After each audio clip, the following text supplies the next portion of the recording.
Okay, welcome to the Planning Commission meeting. Do I have a motion to approve the agenda? I so move. Second. Second. Call the roll. Commissioner Newton. Commissioner Newton. Yes. Commissioner Patrick. Yes. Commissioner Burnt. For sure. Commissioner Bennett. Yes. Commissioner Kerr. Yes. Commissioner Knopf. Yes. Chair Johnson. Yes. Are there any amendments to the minutes from the last meeting? There are so many typos, it's not worth going after. Okay, do I have a motion to approve the minutes? I'll make a motion to approve the minutes. I'll second. Call the roll. Commissioner Patrick. Yes. Commissioner Burnt. Yes. Commissioner Bennett. Yes. Commissioner Kerr. Yes. Commissioner Knopf. Yes. Commissioner Newton. Chair Johnson. Yes. This is a quasi judicial hearing regarding this as a consideration for public hearing and consideration of SR 20-05 request by Kyle Hossef for a setback reduction to permit plus or minus 5 feet reduction of the east setback to build a new single-family residence.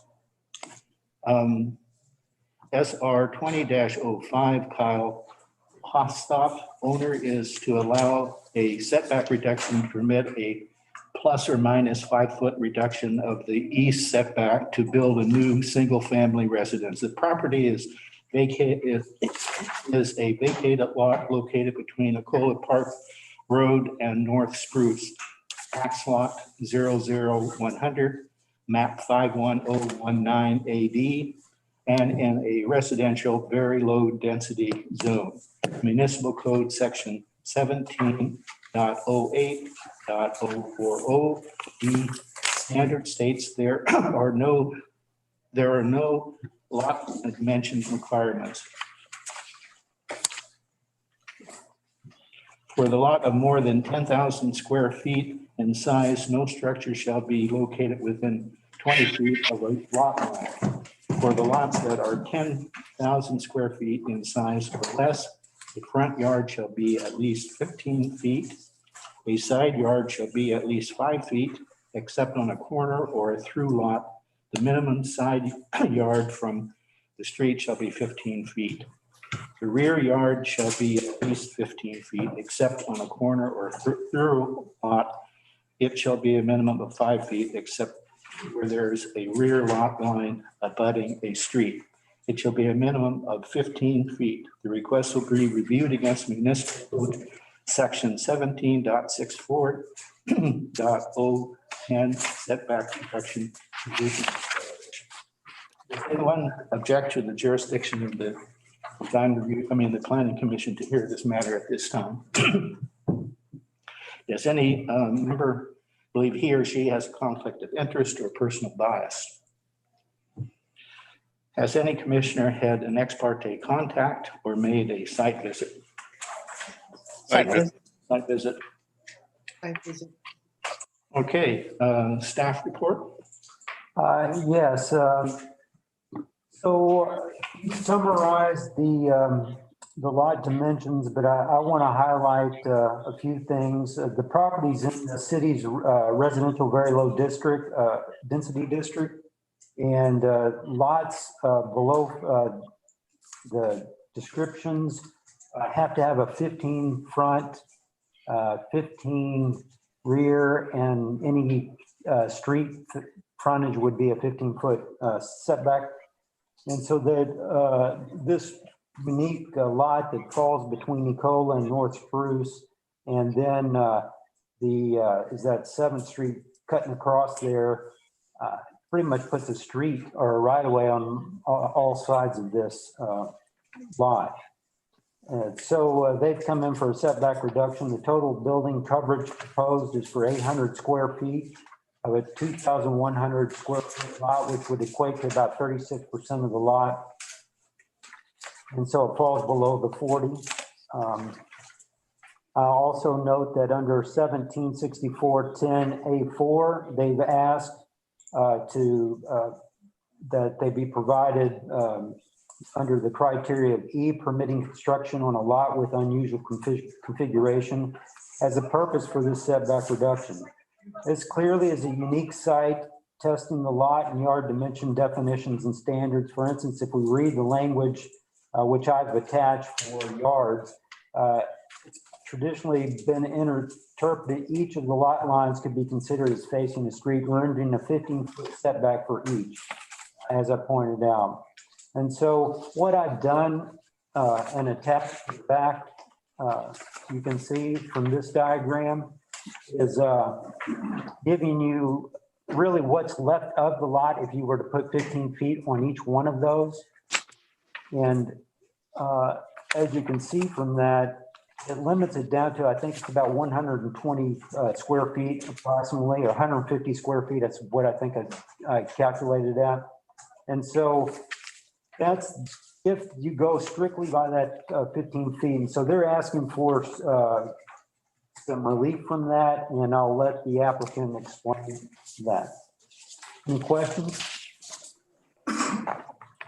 Is there any additional correspondence? No. The pertinent criteria to be considered are noted in the staff report and listed on the criteria sheet next to the west door. Testimony, argument, and evidence must be directed towards that criteria or other criteria in the comprehensive plan or municipal code, which the person testifying believes to apply to the decision. Failure to raise an issue accompanied by a statement or evidence sufficient to afford the decision makers and the parties opportunity to respond to the issue precludes the appeal based on that issue. Prior to the conclusion of the initial evidentiary hearing, any participant may request an opportunity to present additional testimony, argument, and evidence regarding the application. The Planning Commission shall grant such request by continuing the public hearing and leaving the record open for additional written testimony, arguments, and evidence.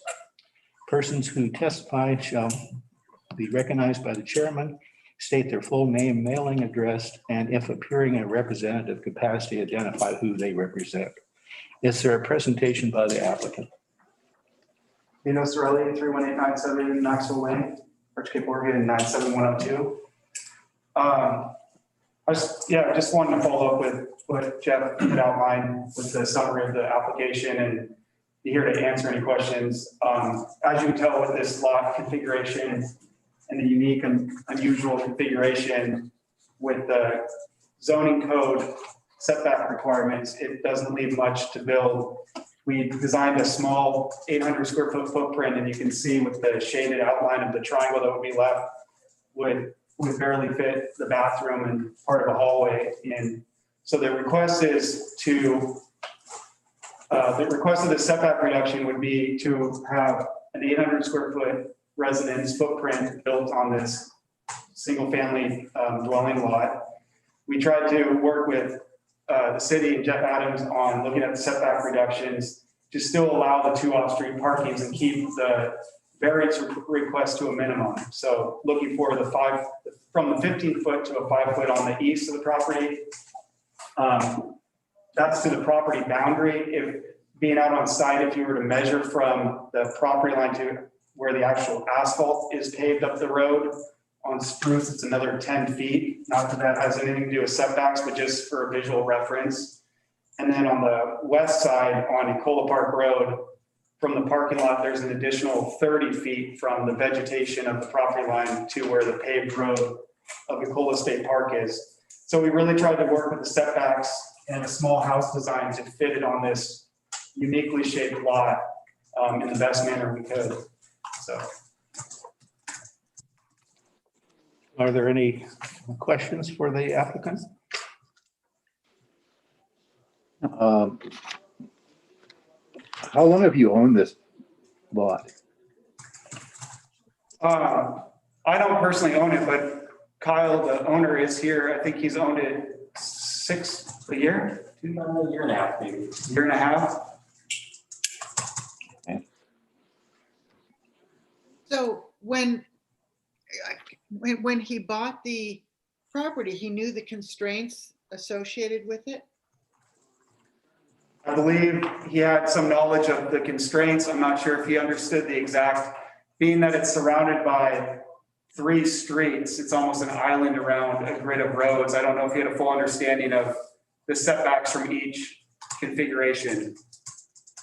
But isn't that the responsibility of the lot owner to know that when he buys a lot? Yeah, I'm sure that could be the case. I think, it is a registered residential tax lot in the city of Cannon Beach. So part of the variance requests are for these unique situations where there's tax lots that are substandard and creates these opportunities to potentially build a small dwelling. But Mr. Sorelli, can I ask you a question? Because you're a developer, I know. And so therefore a developer could go in, subdivide a larger piece of property into lots of smaller substandard sized lots, and then come in front of the planning commission for a variance for all the lots in this little subdivision. I mean, that's a scenario that could happen, isn't it? It's something that can happen. I don't think that this is the intention. This was a tax law that was created, years ago. It's not like the developer has gone in to subdivide the lot and now is seeking a special request.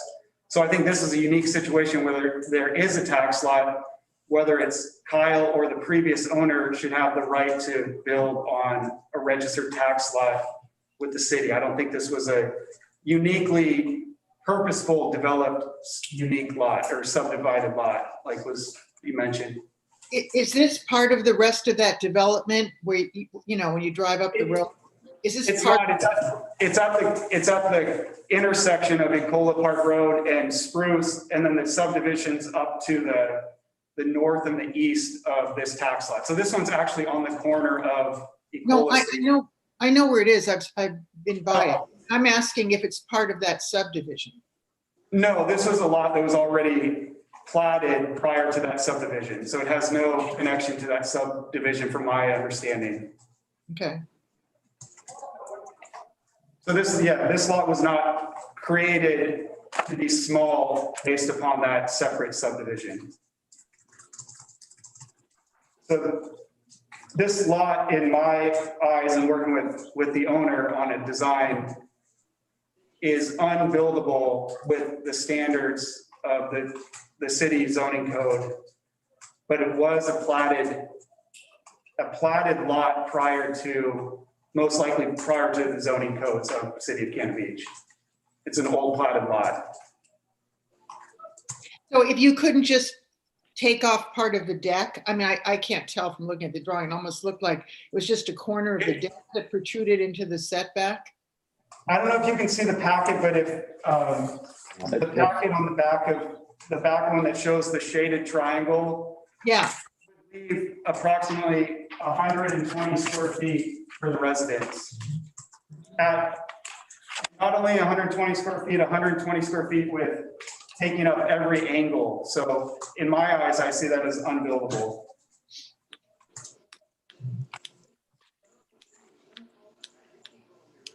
Just as a reference, that triangle would be about a 10 foot wide, 10 to 12 foot wide triangle at the top on the north. And then it would run down about 15 or 20 feet to just give a perspective of how small that buildable space would be.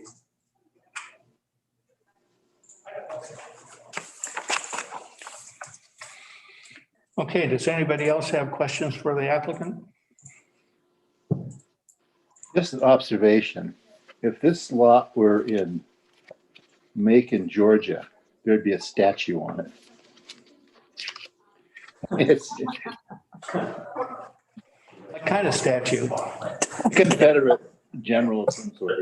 In a second.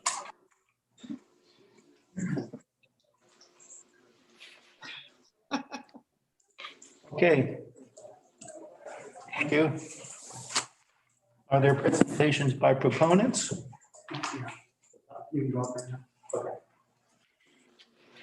Yeah, I'm Kyle Hofstad, 34953 Highway 26, Seaside, Oregon, 97138. I am the owner of the property that we're discussing, and I've owned it for about a year and a half. I just thought I would step up here specifically to answer your question. I believe it's Lisa. My eyes aren't great for seeing that screen, but yeah, I would agree that it's the property's purchasers' responsibility to understand what they're getting into.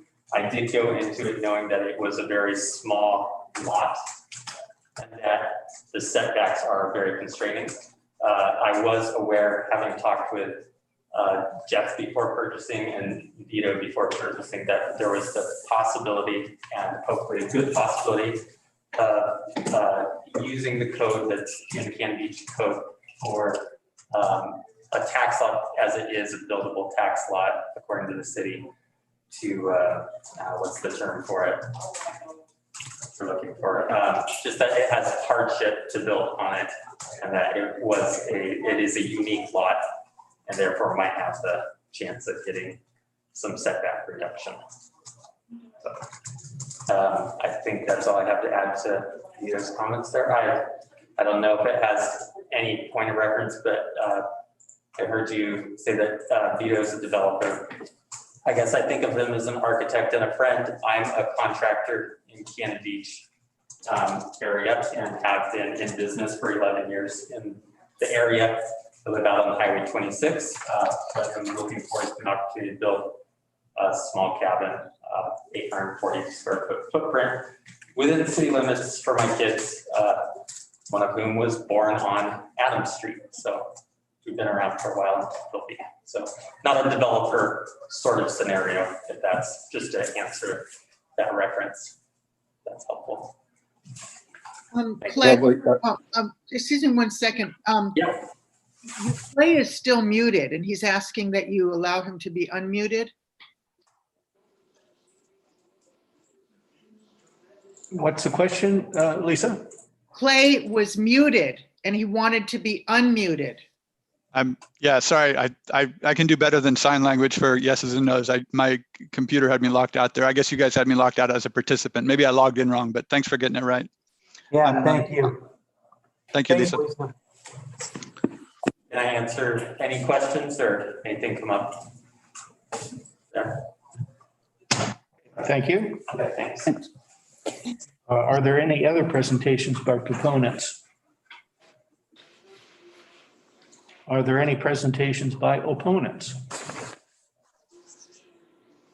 Is there a staff response? No.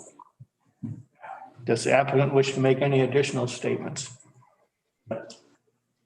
Okay, that closes the public hearing and we'll move to consideration. One of the things that I was looking at this juncture is a few years ago, I went to St. Louis, Missouri, and I had friends that took me to different neighborhoods. And when you would go to these neighborhoods, they had rather elaborate entrances to the neighborhoods. In many cases, quite interesting architectural brick gateways into these neighborhoods. And when you went through those gateways, there were very elaborate, wonderful houses built there. In some cases, accessory cottages that matched the house. And I was thinking about how appropriate that design was for those different neighborhoods. And I was thinking about the entrance into Washington Park in Portland when you enter from the east side. And when you come up to that entrance, you know that you're going into a park.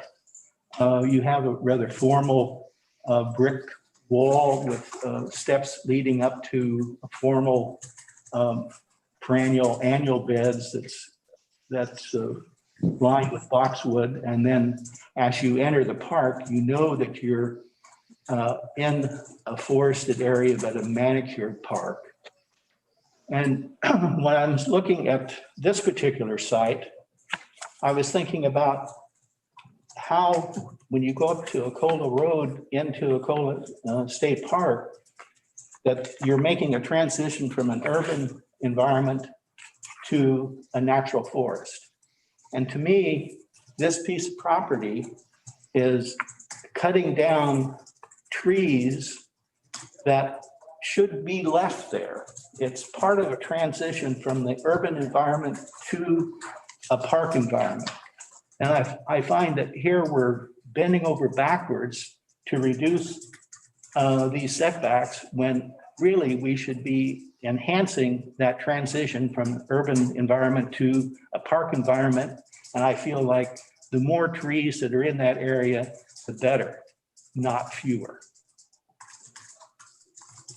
Well, that was my point about putting a statue there. If you're in Macon, Georgia.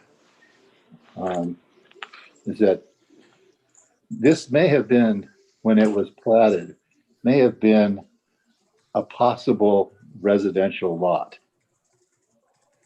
I mean, it still could be a possible residential thumbnail, but and meet the code. But it really, I mean, I think that's, you're right on target. This is something that probably shouldn't be a residential lot. It's not appropriate for being a residential lot, certainly not in 2020. And I don't know how you fix it. I mean, it's just. Well, another thing that we should be cognizant of is the Acola State Park. If it wasn't for Gaynor and her family, they gave that park that was owned by that family, and they deeded that to the city or to the state as a state park. We wouldn't have access to that special place if it wasn't for the generosity of that family. I think if Gaynor were still alive, she'd be shaking her fist at us.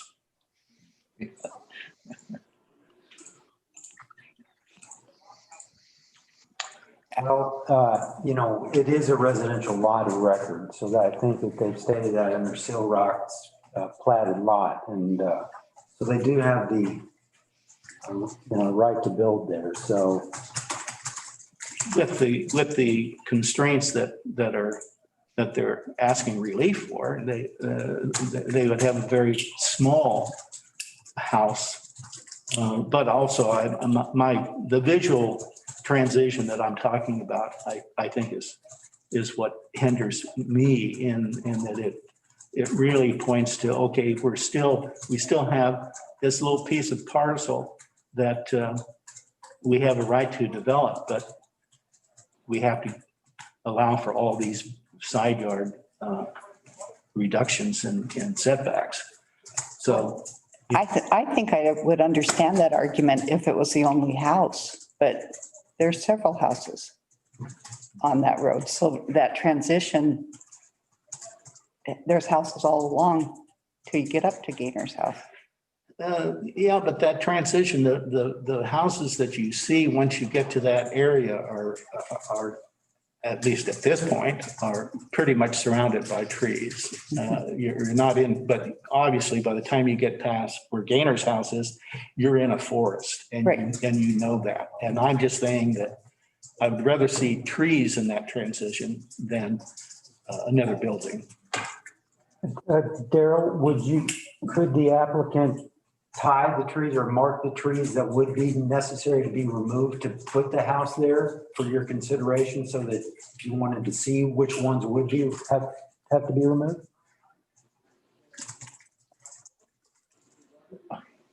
That just runs, I mean. That misses the point. Yeah, I mean, it misses the point of what I'm saying. I know that you're going to be cutting down several trees. How many, any for in that location to me is too many. What bothers me, I guess, is, we've allowed or agreed to a lot of setback reductions for people building in a footprint of an old house that existed there before, when changing the footprint would cause some environmental damage, like cutting down trees, or impact the neighbor's view, or, any number of reasons we have permitted it for a house that's already on the property. This is new construction. And I guess what really bothers me is it seems like a slippery slope to me. I mean, you just have, lots that just aren't big enough for, for the kind of house people want. And I understand that. And then we just, conform our ordinances to meet the standards of those substandard lots. That doesn't make any sense to me. I mean, We twist our ordinances. this is not a naive buyer. This guy, he's a contractor. He knows that there are ordinances. It's not like some, person who's never dealt with this kind of thing before. And he knew that when he bought the land, he knew or should have known that these constraints were on it. And Well, I mean, to give him his due, Lisa, he is admitting that, he was purchasing his property mainly because it was there and there was a possibility of looking at variances to the setbacks. And,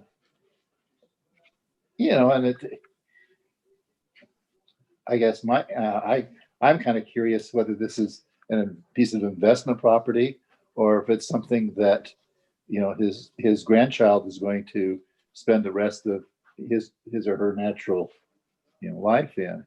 well, he stated he wants it for his children. I mean, I don't think that's even relevant. I don't care if a person's a pioneer or if they're if they're saving it for their children. All that stuff I think you've got to look at it a lot more objectively than that.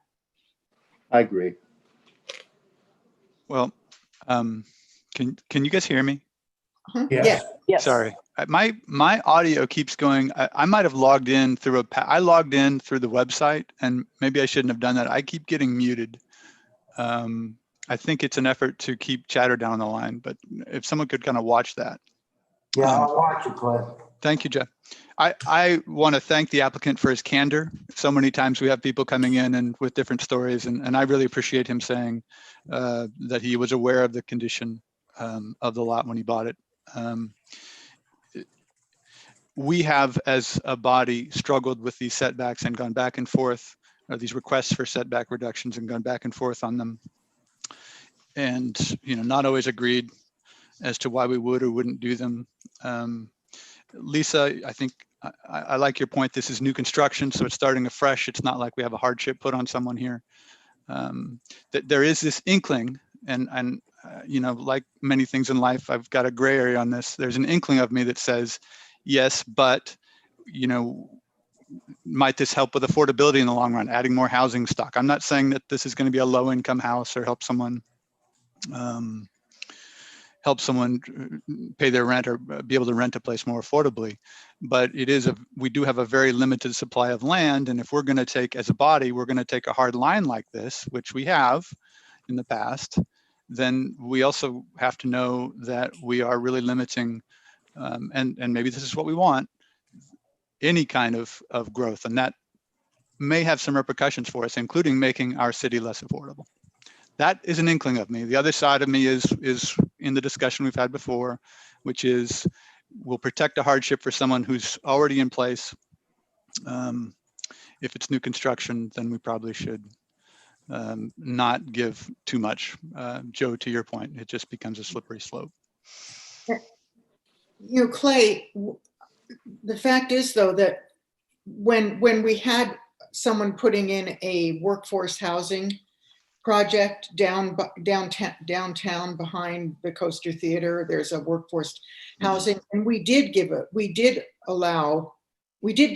parking space change to make that work. In other words, that was something for workforce housing, and we made concessions to the ordinances in order to permit that to go forward. So I don't think that your argument, it just doesn't, it's apples and oranges. I mean, this is a single family dwelling. That's, you know, if he said this was for workforce housing, I think we'd be looking at it totally differently. It's definitely not as direct a line as saying workforce housing. It's more of a supply and demand issue. And as I said, it's an inkling of my consideration, but it is something that is in my let's call it just barely in my consciousness, is limiting the supply of housing in any market is going to have an impact on the cost of that housing, whether it's buying or renting. Well, it is an opportunity for having a younger family move into the area. And since the Cannon Beach Elementary School has closed, we know that the population of the younger people is certainly diminished. And I'd like to see us bring in some new blood to live within the city. Where did you get the idea that he was going to live there permanently and send his kids to school here? Well, I think we can ask the applicant that. Did I misunderstand your intention to live in the home or? Oh, sorry. Well, Can I do, could you do this that? is under consideration. It's not open for discussion. Okay, sorry.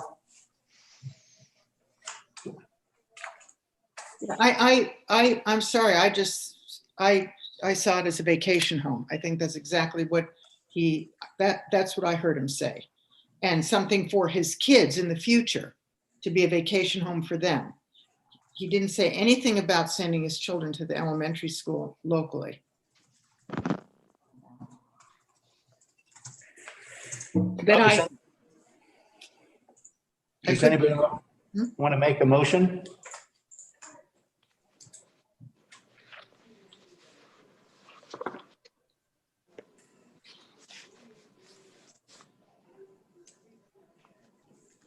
I'll make a motion. I move to deny the request.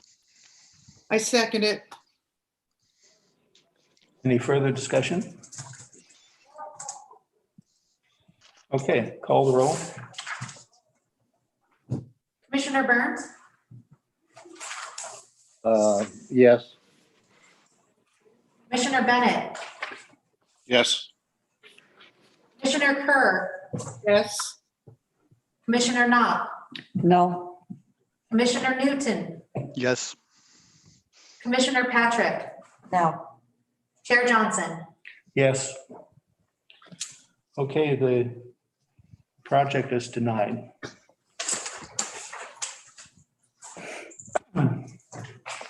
This is a quasi-judicial hearing regarding the continuation of the public hearing and consideration of AA 20-01 appeal by Jeff and Jennifer Harrison on an administrative decision for approval of a building development permit. AA 20-01, Jeff and Jennifer Harrison appealed of the city's approval to issue a development building permit 544 North Laurel Street. The property is located at 544 North Laurel Street, tax lot 07000, map 51019 AD, and in a residential medium density zone. The request will be reviewed pursuant to the municipal code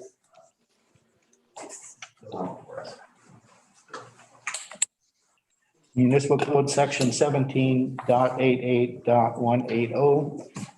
Review consisting of additional evidence or the novo review and application section of the zoning ordinance. Conditions of the approval of the Cannon Beach Preservation Plan Development Subdivision Approval Plat. Does anyone object to the jurisdiction of the Planning Commission to hear this matter at this time? Does any member believe he or she has a conflict of interest or personal bias? Has any commissioner member had an ex parte contact or made a site visit? Site visit. Right, good. Okay, staff report. Yes. I'm just going to read the first paragraph of the staff report because this reminds us of where we were after the last. The Planning Commission held a hearing on this matter at its September meeting, and at that time closed the hearing, left the record open for statutory 777 time periods, and allowed for oral argument. No new evidence. Limited to 3 minutes at the October meeting. The opening record period has closed, as has the response period, so staff thought it might be helpful to break down the various arguments from the perspective of what is applicable to this appeal of the development permit decision of the Najimbi residents and those that are appeals of previous decisions. So it's really basically the way I broken down into kind of two things. So, and I'll summarize those that I don't believe are applicable to this current building permit, development permit that we're talking about on the Najimbi residents. Mr. Harrison's testimony that he had given earlier and turned in and it was put into the record dealt mainly with previous decisions. And Mr. Harrison discussed Mr. Nicholson's testimony and all the things that he promised and the complaints about how they didn't come to fruition. But that's really not the concern of this building permit and development permit that came through for the Najimbi residents. At this point, the city approved the plans for the planned unit development. They signed the plat of the Cannon Beach Preservation Subdivision and placed conditions upon the development. So, you know, if it doesn't agree with the image of a cottage, that's not what, when I do a building permit review, that's not what I'm holding it against. I'm holding it against that condition that puts it at a 9,000 square foot total habitable space for those 4 lots. And it met that condition. So the same goes with the outdoor living area that Mr. Harrison spoke of. I did 2 different calculations, the ones from KPF that I provided, and then my calculations from looking at each one of the easement areas, and they both come to the same. They meet the 40% threshold, and so I approve that. So once again, the applicant has not proposed any variation from the original approval of exceeding the building envelope. So when the city approves the plan development and sign the plat, there should not be any need to recalculate such dimensions. So when those building plans came in, they agree with the setbacks on the plat.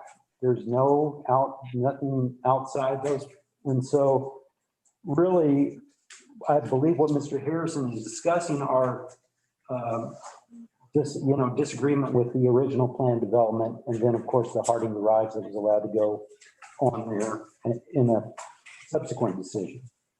But those decisions, as the attorney for the applicant has also pointed out the exact same things. So whether the planning commission or the city council were given enough time or were even aware of the easements in the shared access and maintenance agreement, as Mr. Harrison contends, is not something that involves a Najimbi building and development permit that I process. And at the heart of that contention of Mr. Harrison was the required yard setbacks and the dual use of required spaces. Mr. Alterman and I both spoke about that.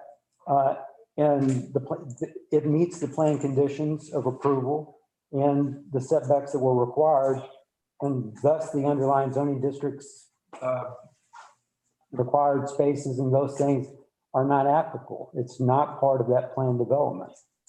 And plan developments are about flexibility. That's why you do those, to allow that type of flexibility.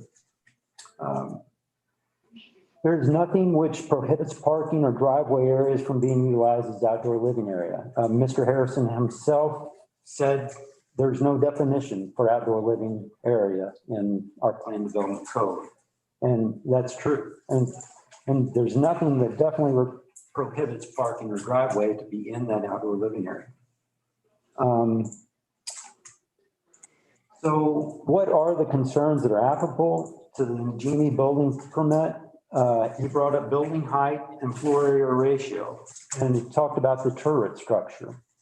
And Mr. Harrison highlights an exchange between myself and the applicant, yet he neglected to state that the applicant eventually revised the turret to comply with the 4 set of revisions, which no longer allows access via stairway, and thus protection no longer allows human occupancy. And so it should not be included in that floor area calculation. This is similar to the floor area calculation he makes about the loft area. So we made them remove the stairway to that loft area, so that no longer involves or enters into the calculation. And if you take in the double square footage that he claims for the clear space of the vaulted area, it's still below that 60% threshold.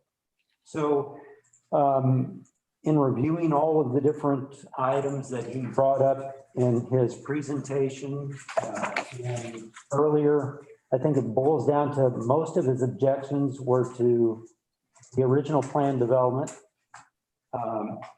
and the subsequent building of the Harding Garage with that plan development. But those are over a year old or some many more years. There's appealable processes through those. He did not choose those appealable processes through those. And he's delaying this building permit, this development permit, for no grounds that I can see or none that are applicable. So I advise you to deny the appeal. Can I ask a question? Sure. Okay, Jeff, 2 things. You say that are ladders permitted? If a stairway is not permitted, can someone, because I've stayed in many places where there's a ladder up to a loft, which makes it usable space, or a ladder up to a turret. I can think of a house here in Cannon Beach that has a ladder up to a turret, and then there's usable space in the turret. Maybe you can't sleep up there, but you can, it's habitable nevertheless. So are ladders included in the stairway? Lisa, that's done by the building official to make that call under our zoning and building codes. And so he makes that determination, and if it must, so ladders must meet certain standards to lead to a habitable space under the Oregon Building Code. And so if it's not part of that building plan and it's not approved by the building official, then we do not count it as habitable space. So if there is a ladder up to the loft and a ladder up to the turret, and those are approved for safety reasons by the building official, then really they're going to be used, even though they aren't included in the space, permitted space. In other words, why would you have windows all around a turret if you weren't going to use it, if you weren't going to stand up there and have a viewing platform? And that's one of the reasons why staff has recommended you look at your accessory language and some of the things that you're going to be looking at the next hearings to talk about that. But that's not how the current code reads. And so we don't, if it meets the building official's level of threshold of what's habitable or not habitable, that's how we calculate it. So in other words, we don't know as a planning commission whether people are going to be using that space to sleep or to view the ocean or anything, because it's possible that they will, they just won't have a stairway to get there. That will matter. Right, well, but that doesn't count. And also another thing, Jeff, I kind of am a little upset by the tone here. I mean, I feel like, this is not a frivolous appeal. And that's kind of how you're making it sound. I think I've spent hours reading through this. I don't find it frivolous. I feel like there was an incredible amount of work done here by the appellant. and he had some very sound reasoning, and for it to just be dismissed outright as, you know, well, it's holding up the building of this property. Well, that's too bad, because if someone files an appeal, it's our job to examine it.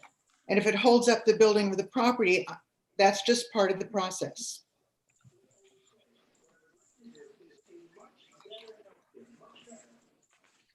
Okay, any other questions for Jeff? And Jeff, Yeah, there are 4 lots here. And this represents one of those 4 lots. And it seems to be taking an inordinate amount of the footprint in square footage, you know, out of the 9,000 square feet that are there. Is there any indication as to controls now? If this goes through, is, you know, you get 9,000, then you start subtracting the square footage that go on each and every one of these lots, and get down to the 4th lot, and there isn't anything left. You know, I don't quite understand.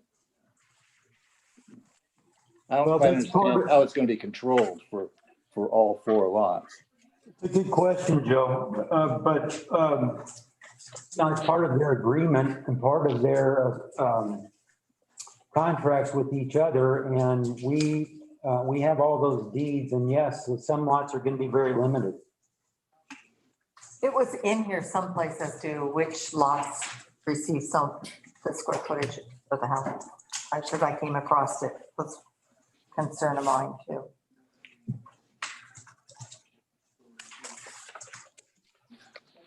Okay. The pertinent criteria to be considered are noted in the staff report listed on the criteria sheet next to the west door. Testimony, argument, and evidence must be directed towards that criteria or other criteria in the comprehensive plan or municipal code which the person testifying believes to apply to the decision. Failure to raise an issue accompanied by a statement or evidence sufficient to afford the decision makers and the parties an opportunity to respond to the issue precludes the appeal based on that issue. Prior to the conclusion of the initial evidentiary hearing, any participant may request an opportunity to present additional testimony, argument, and evidence regarding the application.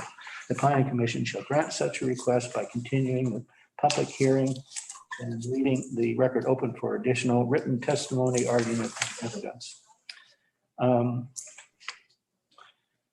Is there a presentation by the applicant? Good evening, Mr. Chairman and members of the Planning Commission. My name is Dean Alterman, Alterman. My address is 805 Southwest Broadway, number 470, Portland, Oregon, 97205. I'm here as an attorney for Mr. Najimi. I would like, first I'll respond to Commissioner Burnt's question, which is yes, there are recorded agreements. I believe they're in your record, which allocate the 9,000 square feet among each of the 4 lots very specifically. This house is within the square footage that is allocated to lot 1. There's not a risk that there will be no square footage left for the last lot to be built on because every lot has a specific number attached to it. As regards the issues that have been presented to you, there is a chain of 3 links. Only one of those links, however, is actually a decision for you this evening. The first link is, did the city properly approve the planned unit development 4 years ago? The second link is, does the plat as recorded comply with the conditions of approval? The third link is, does Mr. Najimi's house comply with the plat? The first 2 links, the time for appeal, the time for argument has long since gone for those 2. One of them went to LUBA. LUBA upheld the city's decision approving the plat. That is simply no longer an issue. The second issue, does the plat comply with the conditions of approval? The time to appeal that through a writ of review expired a long time ago. That is a matter that is simply law, that the plat is legal, the plat is the law that governs. The third issue is, does Mr. Najimi's house comply with the setback and other requirements of the plat? And the answer is yes, it does. Unlike the case you just finished hearing, in this case, the applicant is not asking for any variance, any change at all from the conditions that the city has approved. He has produced something with a bunch of revisions, a little bit of heartache, a lot of cooperation from city staff. He's produced something that complies exactly with the conditions that the city has imposed upon this lot, and he asks that you approve it. That is the only question before you. Has he met the conditions for this lot as expressed on this plat? And I'd ask you to deny the appeal and grant the application. Thank you. Okay, is there a presentation by the appellant?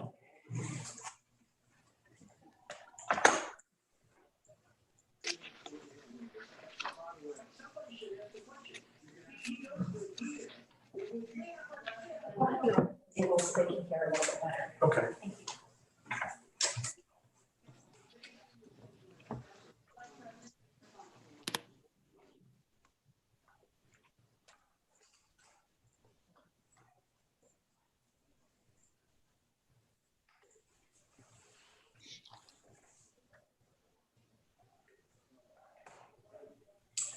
Good evening, Jeff Harrison, PO Box 742, Cannon Beach. Our home faces the Nicholson PUD. I'll summarize some of our arguments. Number one, this house would be too tall. It is at the 28-foot max before the turn. Even Jeff Adams said the code exception to go higher was for religious or government buildings, not for personal use. A too tall building would further degrade our west view, which is already degraded by the fifth building to a four-building PUD. Second, this house violates the floor area ratio maximum. There are errors on the worksheet. First, the second-story loft for the Harkins Garage Studio is not counted. Mr. Adams stated this 24-foot tall, two-story building was not 2 stories tall because the second story was a loft. It doesn't matter if it's habitable or non-habitable. It should be counted as a loft. Second, the first floor area of the Harding Garage Studio where the ceiling is 24 feet tall must be counted at 200% as per 1704-283. And after these corrections, the floor area ratio is over a maximum of 60%. Number three, the Nicholson Plan Sheet C2.2, which references setbacks, is clearly labeled preliminary, not for construction purposes. Now that we have a construction request, it is time to verify that Lot 1 complies with our code and PUD conditions. It does not. The required yard setback space is being double counted or dually used for the PUD's requirement of shared outdoor living space. Our code prohibits dual use. Number four, a 14-page document used to ratify the approval for Lot 1 was not approved by council. It was slipped in during council's final hearing, and council had no time to review. Therefore, it cannot be used to approve this request for Lot 1. When we gave you the same 14-page document last month, you immediately said you could not digest it in real time. Mr. Weissman immediately suggested a continuation to give you more time. But when Nicholson passed out the same document in 2016, Nicholson's attorney said it was fine, and Weissman was silent. Same document. The changes in those 14 pages were material. They changed the plat, they added illegible tiny print sheet notes that attempted to allow the Hardings to build a fifth building on a four-building PUD. They attempted to establish easements over the rest of the PUD and included the SAMA agreement. There were no sheet notes in the public packet version. Imagine if Mr. Weissman had given council the same advice he gave you and recommended they actually read the documents for changes. This would be a virtual compound with every square feet of usable ground and air covered with building or driveway. There is no usable green space at all, none. Most of the remaining trees not cut or mutilated by Nicholson would be cut down now. Please uphold this appeal and let council determine if this 3,745 square foot house aligns with the cottages they approved. Thank you for continued time to focus on this issue. And shame on you, Bill. And I'd like to answer your questions if you have.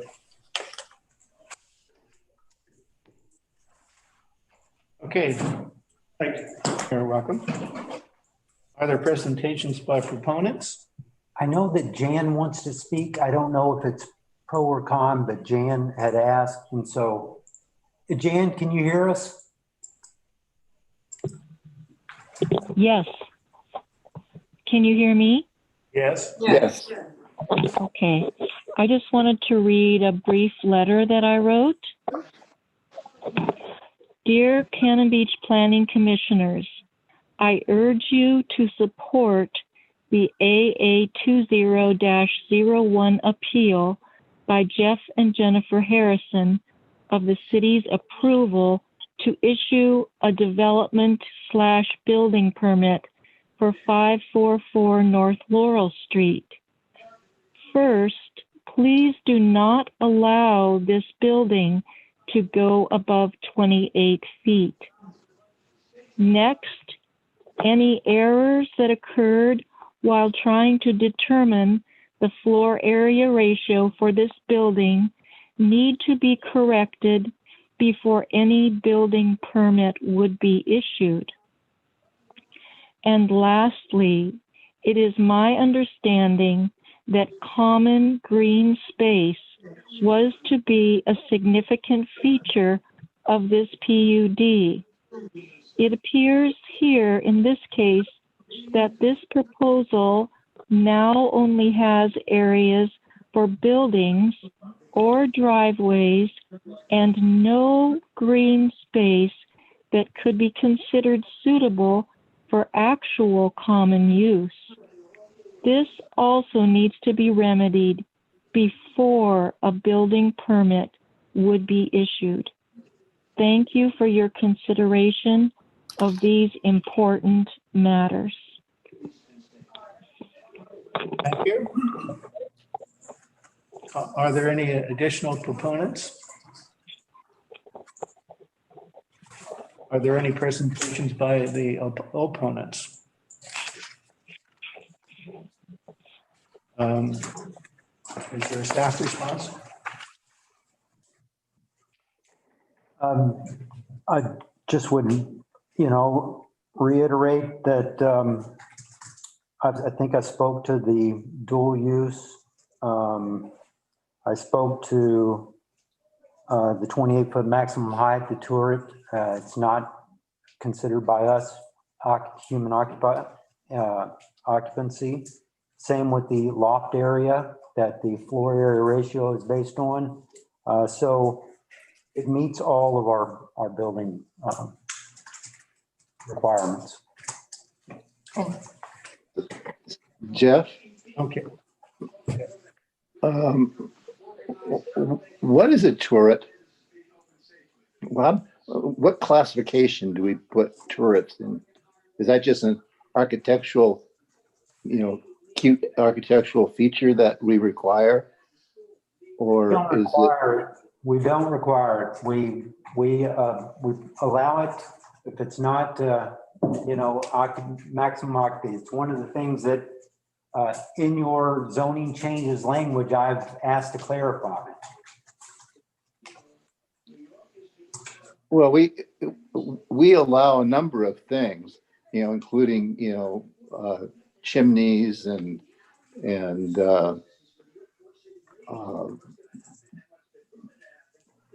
windows that pop out, porches of various sorts, decks of various sorts. In fact, we encourage them because it fits in the character of the city. I don't know what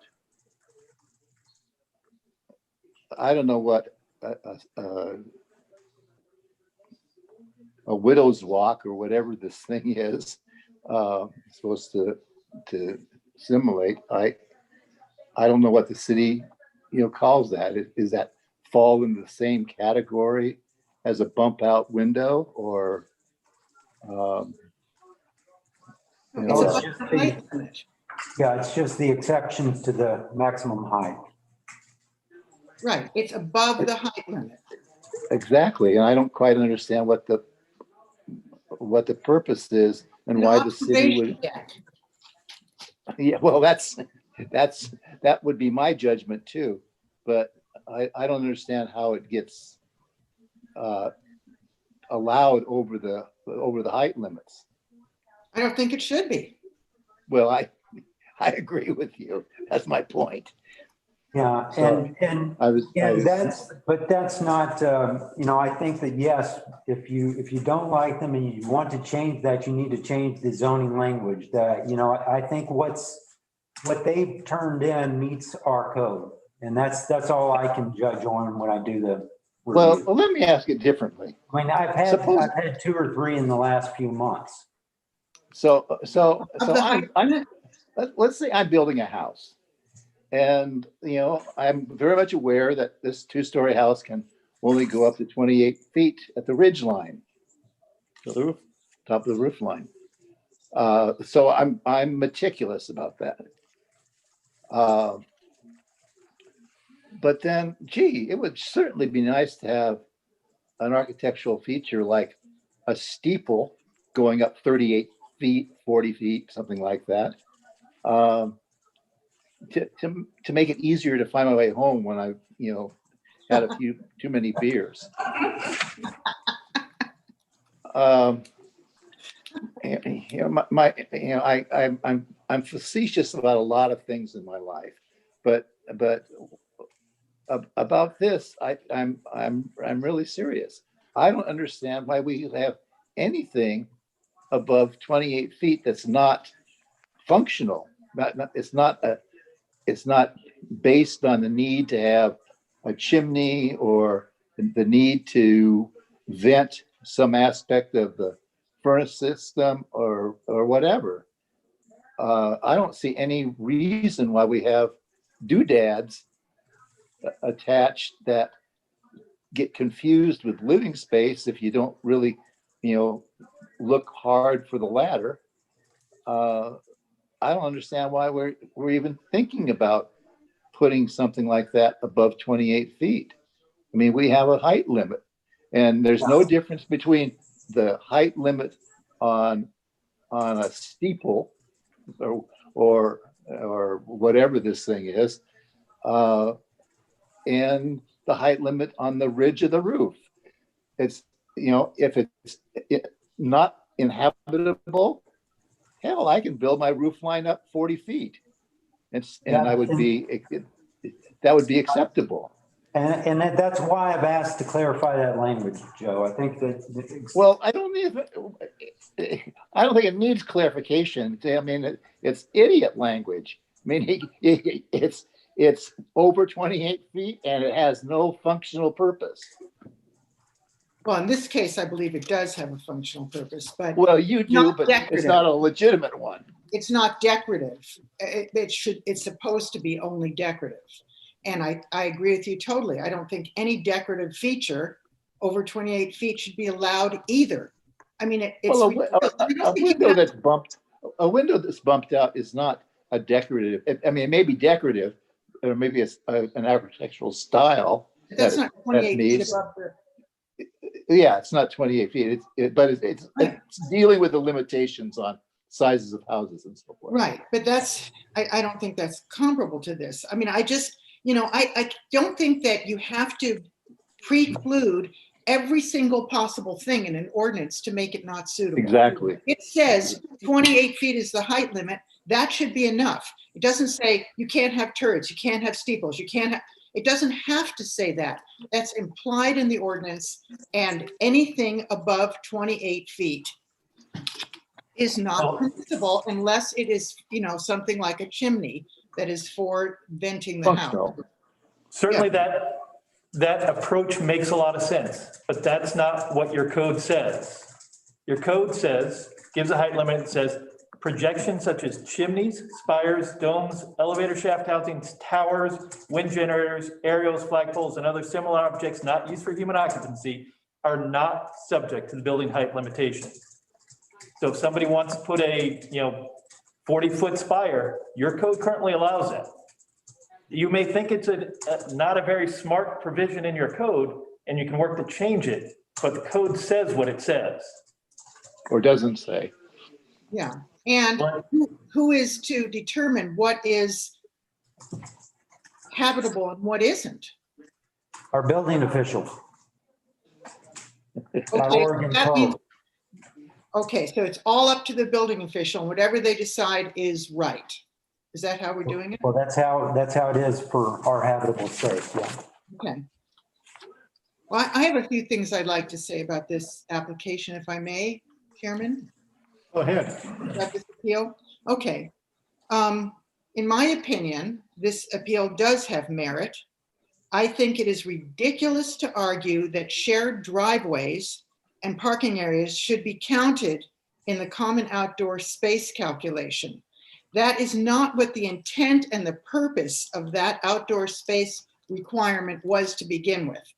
It's ludicrous to think that a driveway would count as outdoor living space. That's not how it was written or meant when it was written. And it's clear that it wasn't. But because it doesn't say that specifically, then you think it's okay to do it. I do not agree with Mr. Alterman that LUBA said that the PUD complied exactly with our code requirements. I think that the ultimate decision was that LUBA ruled that the city council properly exercised their discretion in approving the planned development, which is substantively quite different than saying it conformed to the letter of the law. I also agree that the turret is not permitted under our code, shouldn't be permitted under our code, because the turret is habitable. Why would you have windows surrounding it if it wasn't being used as a lookout? And just because you can't cook, sleep, or wash your hands in it does not mean it's not habitable space. The fact that you can get up there with a ladder is good enough. It's clearly a viewing platform. I know that we cannot go back and redo what was a dreadful mistake in granting this PUD. It never should have happened. And it is too late to fix a lot of the things in it. I hope this is going to be a lesson for the city. Planned unit developments were meant to be flexible, but they aren't meant to be an outright hoax on the community like this one was, and full of lies and broken promises as this PUD has been. And I just, personally, I would grant this appeal. Lisa, I share your frustration with the dual use language. It does seem manipulated.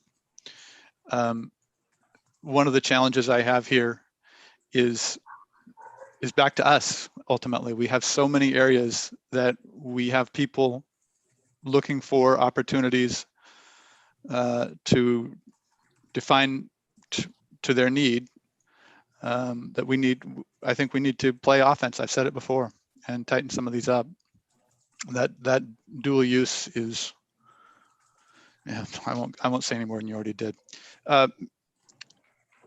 So that leaves us a lot like on the wall. We have only a few specific things that we can grab, or that I can see we can grab, because there is this ambiguous language in so many places.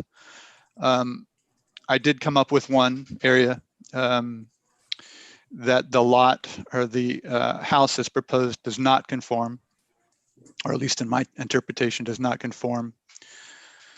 In the package presented last month, we were given the LUBA appeal. And in the LUBA appeal, there is the city council recommendation or conditions of approval. There are 18 conditions. So the city approves the final plan as submitted, subject to the following. And there are 18 conditions in that LUBA record. And again, this was given to us last month. It is not in this month's package. I'm going to read condition number 16. It's the fourth bullet point under the heading, the homes to be built on the site shall all comply with the following design requirements. This is the fourth bullet point, about midway through the paragraph. Should any lot contain a garage or a carport, it shall be no larger than a 2-car garage. Garages or carports may be located under a house due to the natural topography, but if the garage is detached, then the garage may not include a second story or livable space. I don't want to go there on that point. We've already heard that. The second piece, so the first is should the lot contain a garage, it should be no longer larger than a 2-car garage. The second point in that language that I think is important, the exterior of the garage must be the same as the house. So 2 points. There is a garage on this lot already. I'd be curious, Jeff, Bill, your take on, can any more garages be included on this lot with already a garage on the easement? Well, that's a good point. I did not read that way. I read it that if a garage is built, it has to be matching in the, shingles, they're both wooden shingle. And, that if there's a detached one, it can't be 2-story. So it doesn't limit them to only one or whatever. I didn't read it that way. I do read it that way. And I think it speaks to the virtual compound that is the concern of the neighbor. And I think the point in this was to try to limit the size of these buildings. And in addition, I think that we should be talking about the finishes on those two structures mirroring one another. That's it. The other stuff is just frustrating for me, but I can't see how we can do much about things like dual use, the percentage of area used. Those, I'll speak for myself. I'm not qualified to go through and count how much of that area is common area or shared access. I just have to trust you guys on that. But I do have that one concern relative to the permit. I do interpret it as the maximum being a 2-car garage on any lot. Okay, are there any other comments by commissioners? One point that I would like to make is that this notion of common space goes far back into Anglo-Saxon law and life in the medieval village, where the commons might be pasturing sheep, might be growing corn or grain of one sort or another. And I think this suggests that when we talk about common space, we're not talking about a hunk of concrete. We're talking about areas that are open to individuals in the community, in this case, in the the sub-organization of the community, that are open for use, for picnics, for soccer games, for fly fishing practice, casting practice, whatever happens to be, legal and acceptable to the community. And this, I think, points to why driveways or streets or whatever they are, or concrete walls, can't be really seen as common usage. So at any rate, that's my point. That the whole notion of common areas, I think, has really been distorted in this process. Any additional comments by commissioners? Well, I just want to say, I think we have to get real about this. I'm sorry. I mean, this is, this whole thing, right up, and it's continuing and it's not going to stop, is a way of getting around our code, a way of playing with it, a way of using semantics to get what you want. I was disappointed when the PUD was approved, and I'm even more disappointed now. I was really disappointed when it was suggested by city officials. Yeah, me too. Okay. Any response from staff? Well, if that were the case, we should not have signed the plat. That's from the city's perspective. When we signed the plat, we agreed to these conditions of approval and the decision. So You know, I think the common open space was there. It was before, it was part of evidence and you can go back and try to, I can't do that as a planner. I'm sorry. I have to do the building permit and I do the building permit. That's the stage that I am. I can't go back and look at the LUBA record or every single one, or we would not get any buildings built. And so that's all I can say on this. I mean, I do think you have to, reach that one point and move forward. But Lisa's point is not that. It's, she's suggesting that we have to start taking this stuff seriously and play defense a lot better than we have been. And I'm really glad to hear other people suggesting that it's time to tighten up our flexibility so that we're not saying, oh, well, it's close enough, or it's not too bad of a violation of our ordinance. And I think that, it's become a slippery slope already. And we're going to have another case to talk about yet this evening. So I think Lisa's point is right on target. Okay, any other comments by commissioners? Okay, then does the applicant wish to make additional statements? Yes, please, Mr. Chairman. Dean Alderman again for the applicant. I am struck by the contrast between the prior hearing and this hearing. In the prior hearing, several of the commissioners stated that the applicant should have looked up the rules, knew what they were buying with the property, should have known the restrictions. In this particular case, the applicant is complying exactly with the restrictions that bear the city's signature. I do wish to change to explain and disagree somewhat with Commissioner Kerr's characterization of what I said about the plat. It is not that the plat complies exactly, but it is that when LUBA approved the plat, when LUBA rejected the appeal of the plat became final and unchallengeable.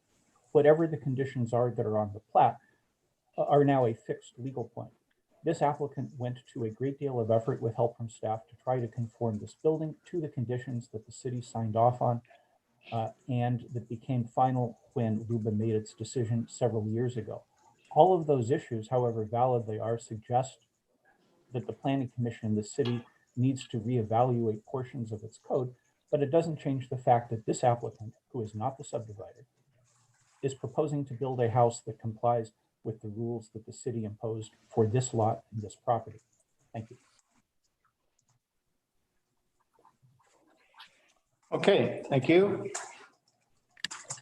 All right, we're going to close the public hearing and move to consideration. Well, I would like to say in response to what was just stated, I don't believe that the applicant went to great effort to comply with the standards set forth on this PUD. I think the applicant and whoever designed the house went to great effort to get around anything they could to get the biggest and fanciest house that they could on that property.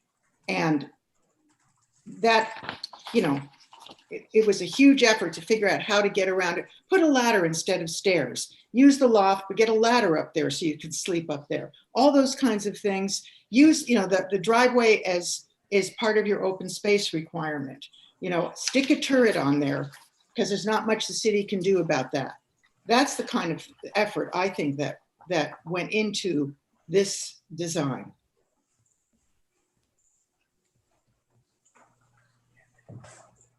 And that's where we ought to get defensive, ultimately.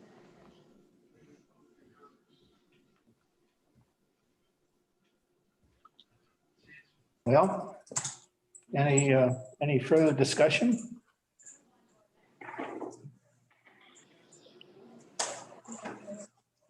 Okay. Someone want to make a motion? Go ahead. I'll make a motion. I'm moving that we approve this appeal and deny the this application as presented that changes need to be made in order to comply with the spirit and the flavor of what this PUD is supposed to be. And that the turret is not legal because it's not being used as a decorative feature only, which is clear from the windows around it, and that the a driveway should not be included in common open shared space. That interpretation is incorrect. Boy, that was a long. No, I think we all understood what you were saying. Okay. Is there a second to that motion? I'll second. Any further discussion? The only challenge I have, I'm just thinking this through. No, nothing to me. Okay. We have a motion with a second.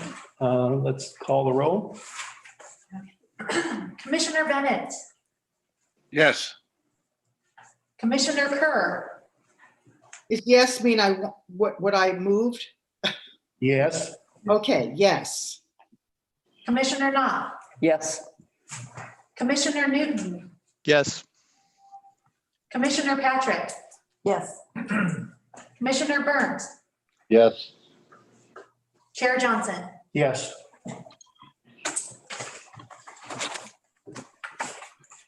Well, the city has some work to do. Okay. This is a quasi judicial hearing regarding the public hearing and consideration of AA 20-02, 3 and 4, Stanley and Rebecca Roberts appeal of the city's administrative decision to approve with conditions the development of permit EB 20-04 of tax lot 51031 AA 00600. AA 20-02, 3 and 4, Stanley and Rebecca Roberts appeal of the city's administrative decision to approve with conditions a development permit EB 20-04 of tax lot 51031 AA 00600. The applicants have filed multiple appeals of the same decision challenging the city's application of the oceanfront setback, section 17.42.050 A and 6, including challenging a condition of approval requiring the performance of an oceanfront setback survey and compliance with the same, or 2, obtaining a setback reduction pursuant to chapter 17.64 of the municipal code to accommodate the siting of a new single-family residence. The property is vacated lot located north of Neonani Avenue, tax lot 00600, map 51031 AA, and in a residential lower density zone. The appeal will be reviewed against municipal code section 15.04.150 and section 17.88.180. Review consists of additional evidence or de novo review and application section of the zoning ordinance. Does anyone object to the jurisdiction of the Planning Commission to hear this matter at this time?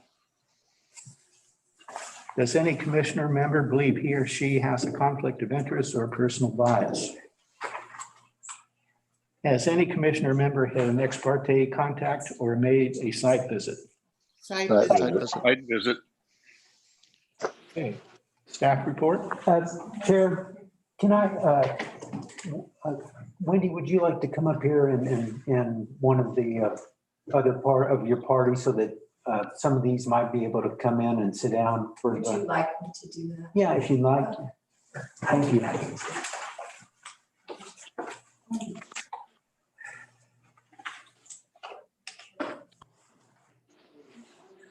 Jen, you want to be?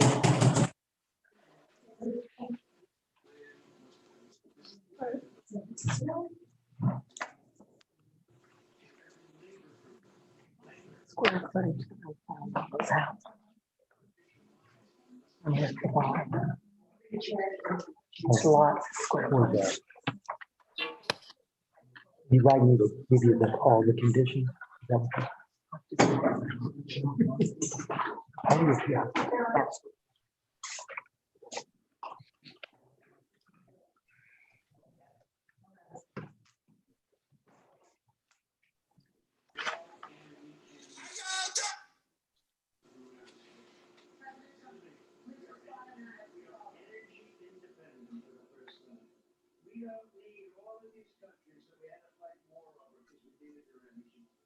Okay.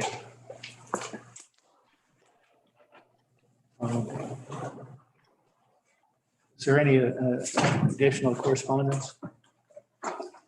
All of the, up until noon today has been, and you can get the additional, there's 2 addendums, which you guys have been sent. They're also available up on the wall. So we have, I think, 24 now public comments that have been received. Those have been passed on to you and to the parties of record there, and they're also available there on the wall. Okay. Jeff, did you get Jay Raskin's Yeah. letter that wasn't noon, it was after? Yeah, we got that, and that's Is that also right? included up there as well in the second addendum. Thank you. Sure.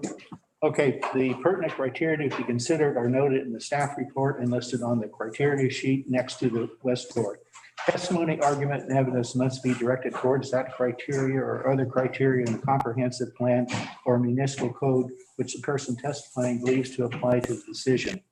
Failure to raise an issue accompanied by a statement or evidence sufficient to afford the decision makers and the parties an opportunity to respond to the issue precludes the appeal based on that issue.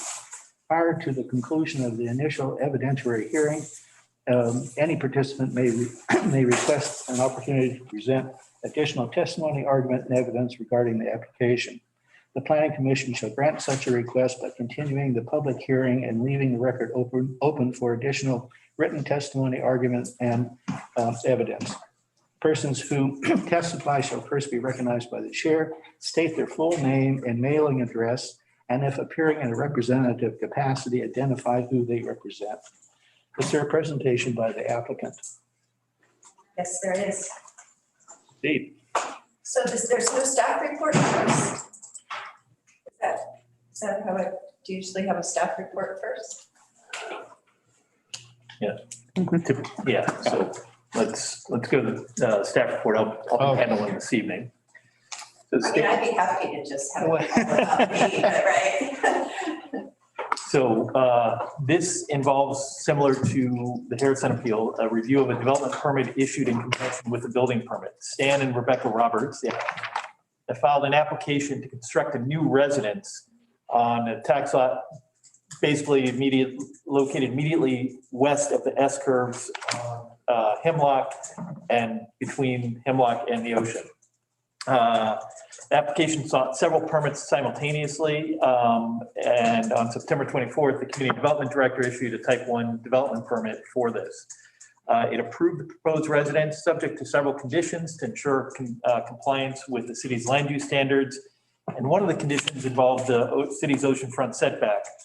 The condition provided that prior to issuance of the building permit, the applicant shall provide an oceanfront setback survey confirming that all proposed structures conform to the oceanfront setback, or setback reduction approval from the Cannon Beach Planning Commission authorizing setback reduction. The applicant filed 3 appeals on seeking review of that decision under different code provisions.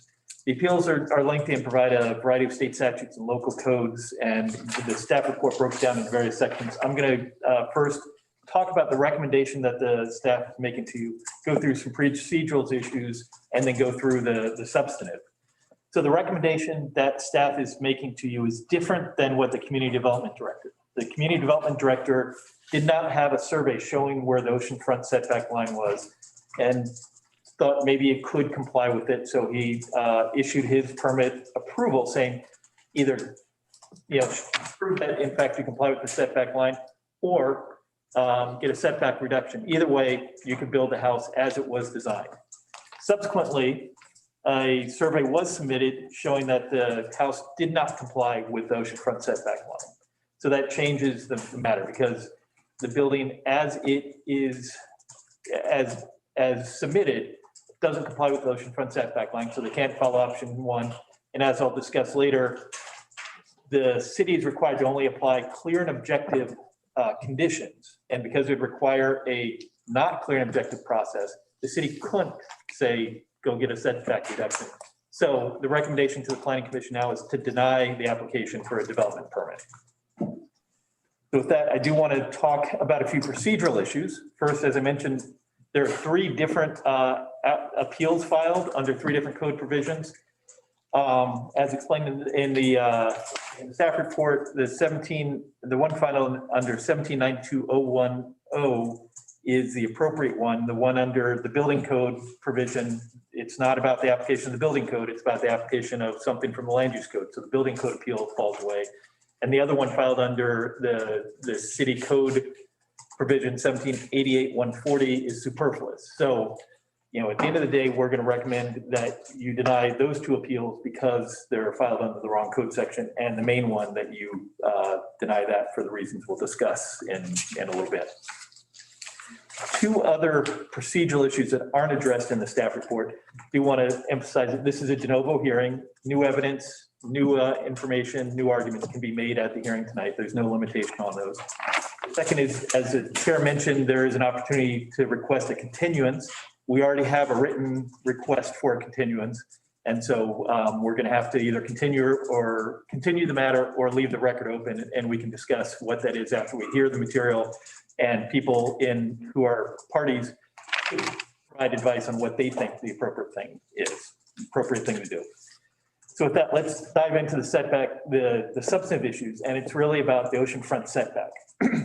It's set out in your code at 1742.050A6, and it's somewhat complex, but the general purpose, generally, the oceanfront setback requires an applicant to set back any new structure by an amount equal to the average setback of other structures in its area along the oceanfront. And, there's a complicated formula to do that, but they have now provided that survey and it can't be done. And so even though the community development directors didn't find it there, this oceanfront setback is going to control whether or not this building gets approved or not. And again, we recommend denial because it cannot conform to the oceanfront setback. So some of the issues that were raised, the first one is whether it's clear and objective. There is a state statute that says that, all standards, so the oceanfront setback, conditions, such as the condition for setback reduction, and procedures have to be clear and objective. And that requirement has been around for a little while. It's expanded recently, but there's a fair amount of case law that's developed around it. And at the end of the day, what it prohibits are standards that require, quote, subjective value-laden analyses, or that can support 2 diametrically opposed conclusions. What Lubis said is if the purpose of the standard is clear from the text of the standard, it's more likely to be clear and objective, even if it requires some level of interpretation. So what are the subjective value-laden analyses? Those are things like, that it be compatible with the character of the neighborhood. Because I can look at a house and say, yeah, that fits right in. And you could look at the house and say, that's awful. And so those are the subjective value-laden type of standards.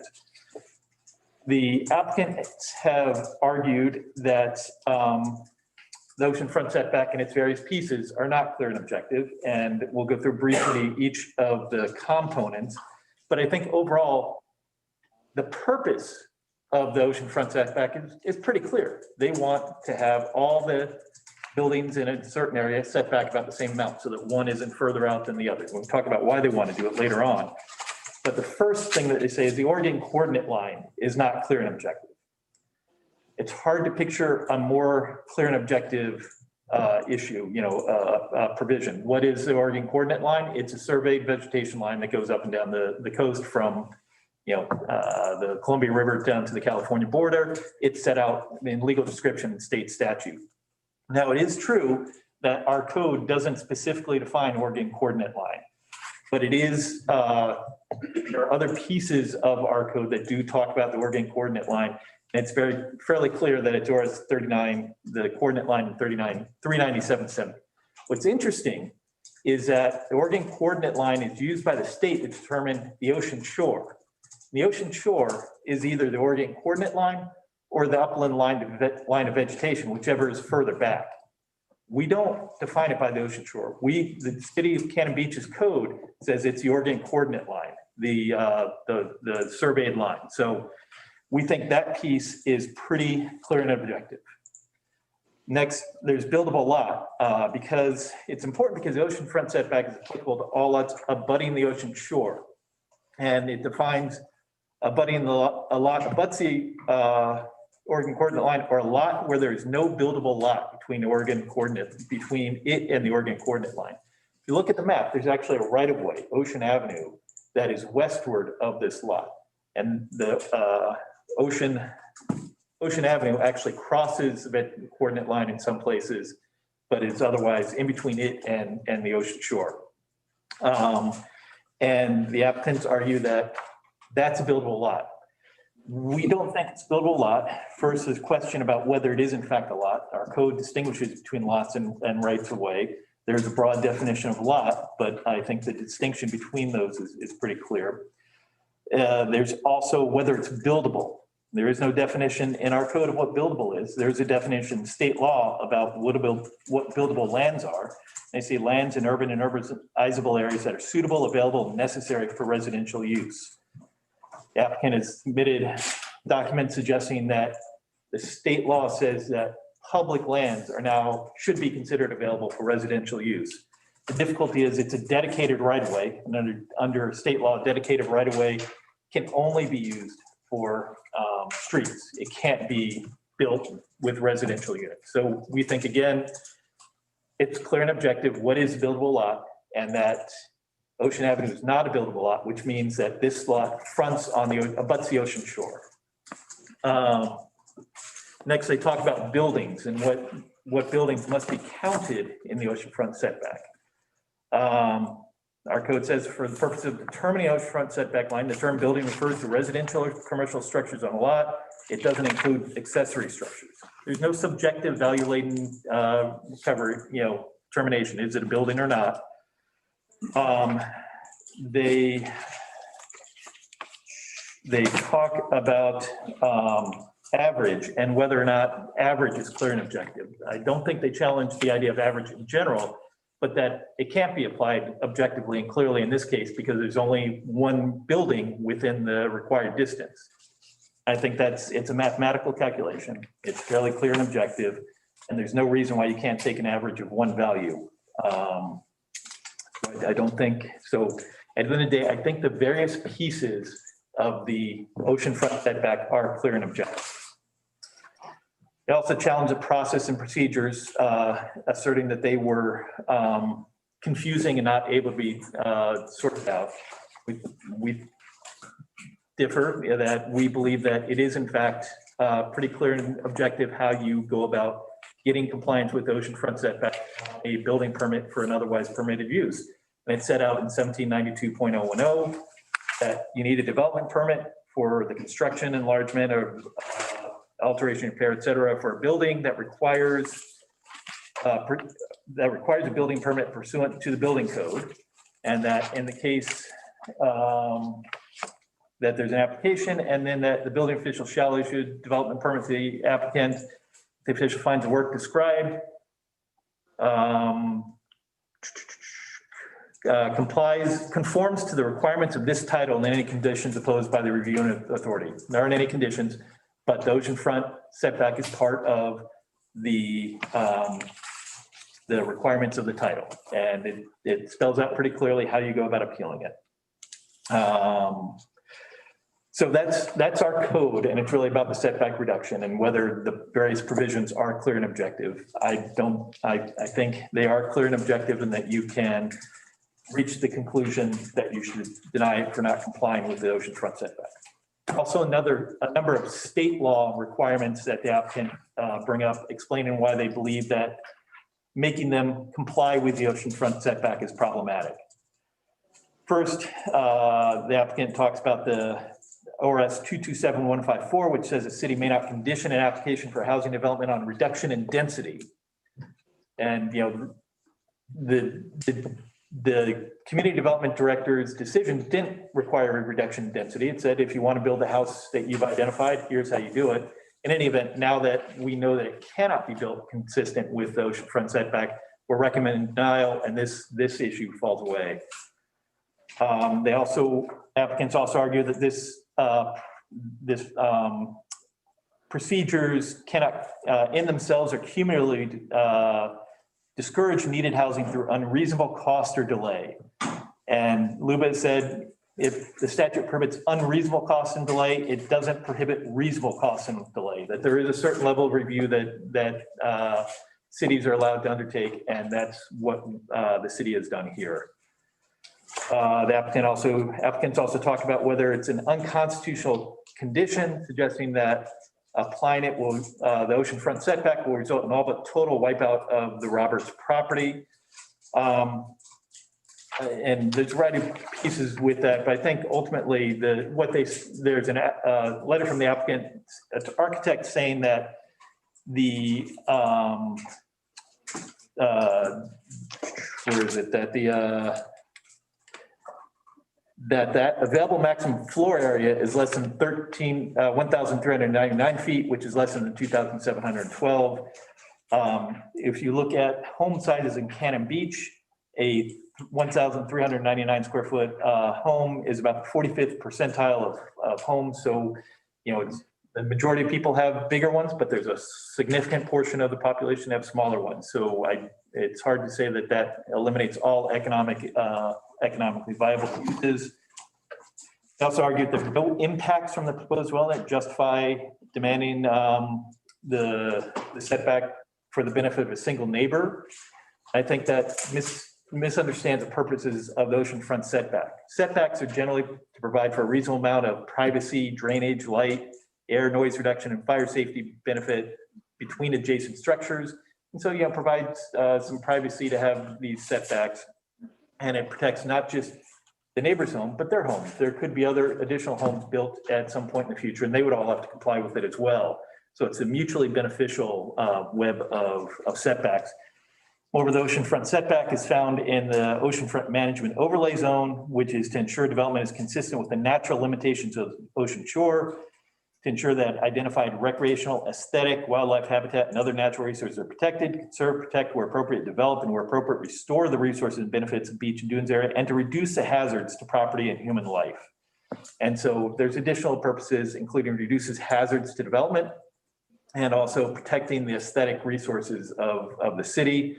In fact, there's state law that says the legislature has declared it's a public interest to do whatever is necessary to preserve and protect scenic and recreational use of the Oregon shore, of the ocean shore.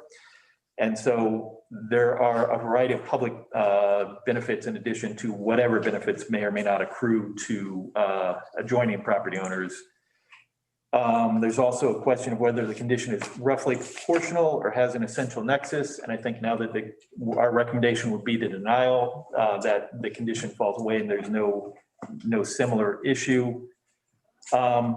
And so in conclusion, I would say that we believe the community development director was correct based on the information he had at the time, but with the new information regarding the oceanfront survey, we believe that the permit should be denied for failing to comply with the oceanfront setback. And who asked for a continuation? Was it one person or more? It was one person. I believe it was a comment submitted by the Oregon Coast Alliance. I see. Okay. Any questions for staff? Can you guys hear me? Pardon me? Can you hear me okay? Yeah. Yep. I'm mute sensitive now. Who orders the survey to determine where the property sits in relation to the oceanfront setback? Does the applicant order that? Does the city order it? And who performs So- that? It is incumbent on the applicant to show compliance with all applicable criteria. If they don't provide a survey and they can't show that they comply with the oceanfront setback, then it would end up being a denial. The city could order one, but it's the applicant's burden to show that they comply with all applicable criteria. Okay. And so a survey was done, and from there it was determined that it did not. That's correct. Okay. And our firms, I don't know those types of engineering firms. There's a number of firms that specialize in that sort of survey, obviously, or is there only one guy in town, or how is that handled generally? Clay, this is Jeff. There's a few that do it. Yeah. Okay. All right. And mainly in this area. Yeah. Thank you.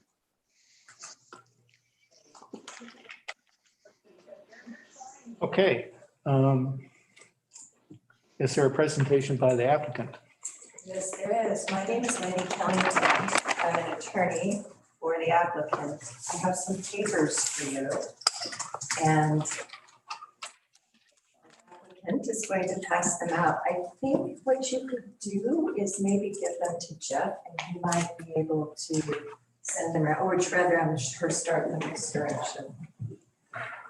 More people. This is fine. Becca Roberts, she's one of the co-owners.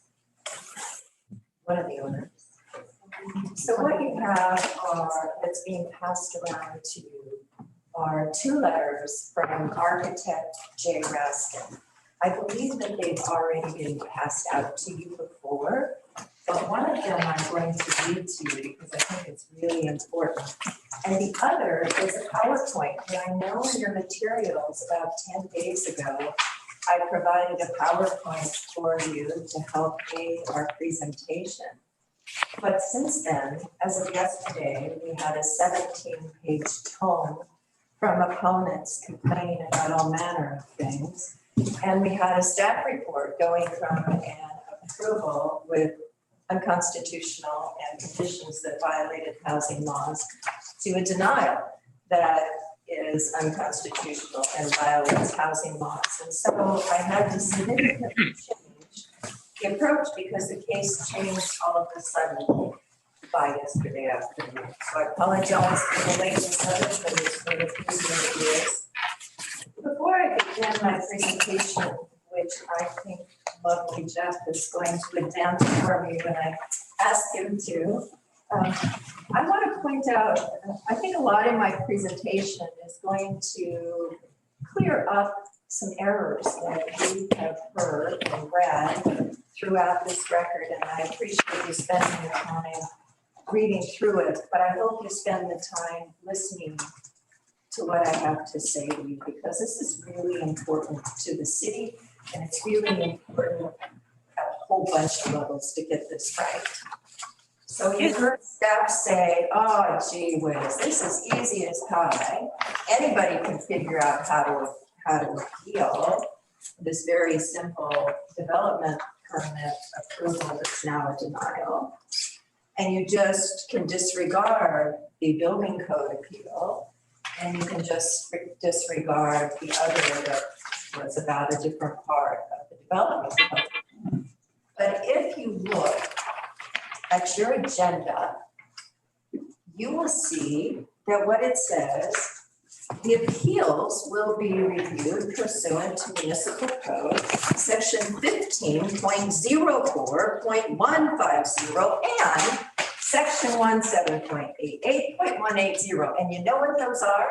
Those are our first two appeals. So what is it? It is not clear. It is not objective.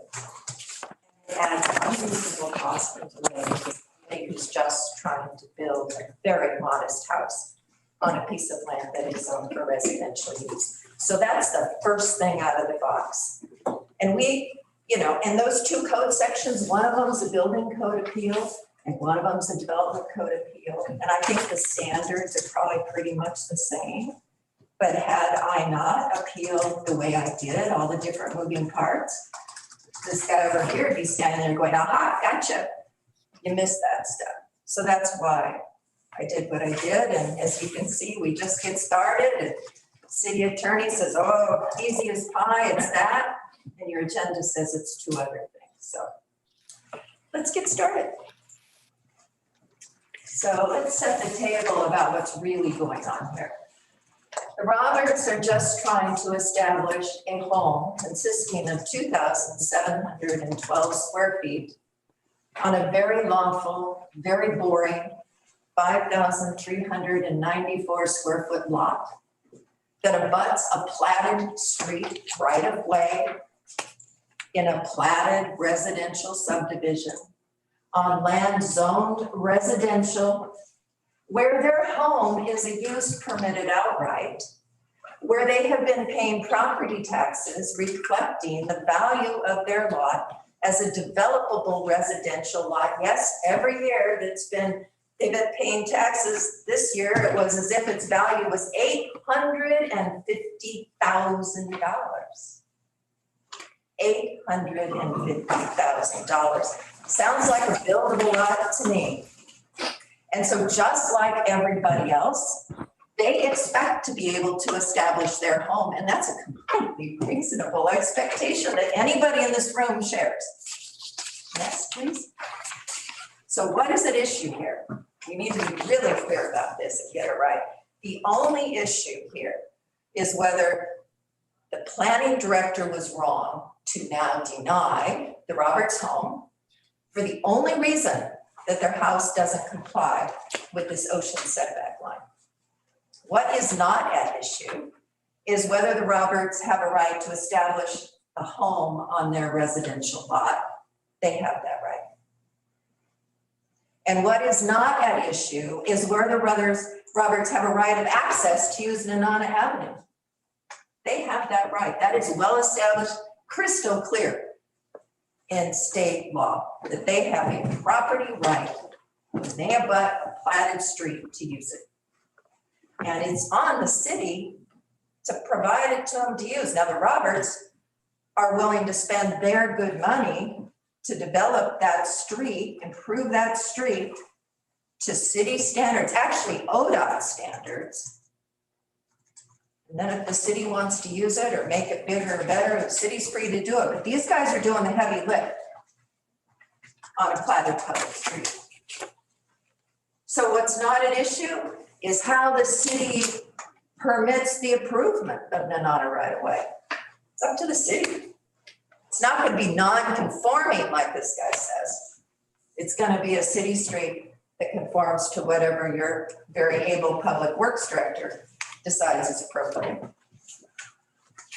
And what is not at issue is whether inventory trees, and we have an arborist who says they're inventory trees, and I'll tell you why he calls them that, in the Nenana right of way, are removed in the manner of the clear cutting that's been going on next door by these opponents. It's just not an issue.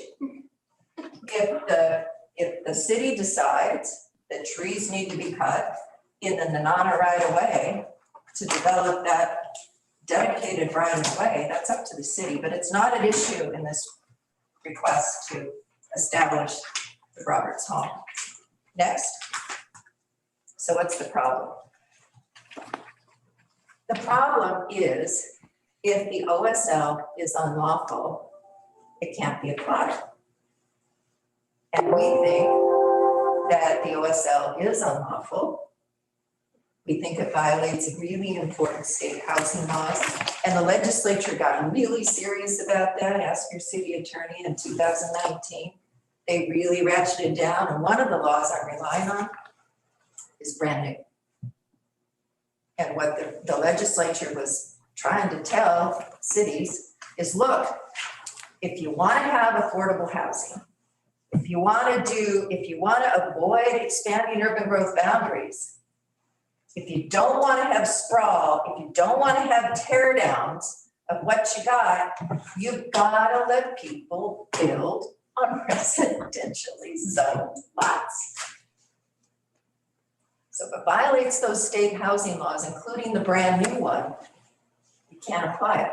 It's just like if there was a covenant that said you can't have people of a certain color or a certain dimension. You can't enforce those either. It's really no different. If it violates federal constitutional takings law, you can't apply it. It's not a big deal. It's just if it's illegal, you can't do it. And really, the only person who's gonna be benefited by this OSL is the person next door who's none too happy about it. They sent out a flyer telling tall tales we're gonna talk about, seeking to conscript citizens in this city to advocate for their luxury interests. And if you read Mr. Rasmussen's letter, you will see that he accuses the Roberts in several places of demanding to establish a luxury home. Might I remind you, we're talking 2,700 square feet. What is the Newport cabin? 4,180 square feet, valued at almost $5 million. So when we're talking about luxury here, we're talking about the wrong people trying to establish luxury. These people, Roberts, are simply trying to establish a home or a place to retire in Cannon Beach. They want to make this place their home. This is luxury. Next. Man, that's a dumb font. Killington, what were you thinking? I apologize. So you get a bunch of legal arguments about, oh, why it's just fine to deny the Roberts. So they start out denial versus a condition. It's okay to deny where we can't condition on the OSL, and that gets us off the constitutional taking hook. Well, somebody hasn't been reading their United States Supreme Court cases. Because what did the United States Supreme Court say in Kuntz just a few years ago? The principles that undergird our decisions in Nolan and Dolan, rough proportionality as essential nexus, do not change depending upon whether the government approves a permit on the condition that the applicant turn over property or denies a permit because the applicant refuses to do so. So that's hogwash. And if you head down that road, all the lawyers in the room know it's just a non-starter. Next. Here's another legal thing that doesn't hold water. No problem, it's fine to wipe out the Roberts property rights because shoot, the OSL was around when they brought their property. Wrong.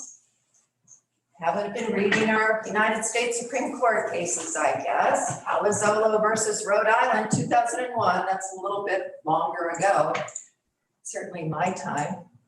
A taking claim against the city is not barred by the mere fact that title was acquired after the effective date of the state imposed restriction. Unreasonable enactments do not become less so through the passage of time or title. Future generations too have a right to challenge unreasonable limitations on the use and value of land, including the state Supreme Court erred in ruling the acquisition of title after the effective date of the regulations barred the taking claim. What does that mean? These folks bought their property and there was OSL. They didn't know about it, but the fact whether they knew about it or didn't doesn't change the fact that we've got a taking problem here. Next. So the city and the Newport's lawyer talk about investment-backed expectations, and I quoted some choice ones here. Any investment-backed expectation should have included development consistent with the OSL. And then the lawyers, there's no taking because the oceanfront setback rule applied to the property when they purchased the property, and thus was a part of the Roberts' investment-backed expectations. Wow, is that wrong?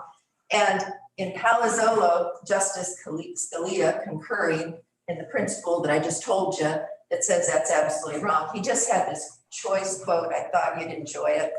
The investment-backed expectations that the law will take into account do not include the assumed validity of a restriction that in fact deprives property of so much of its value as to be unconstitutional. Next. It's rather like eliminating the windfall, he says, that accrued to a purchaser who bought a property at a bargain rate from a crook who claimed he had title.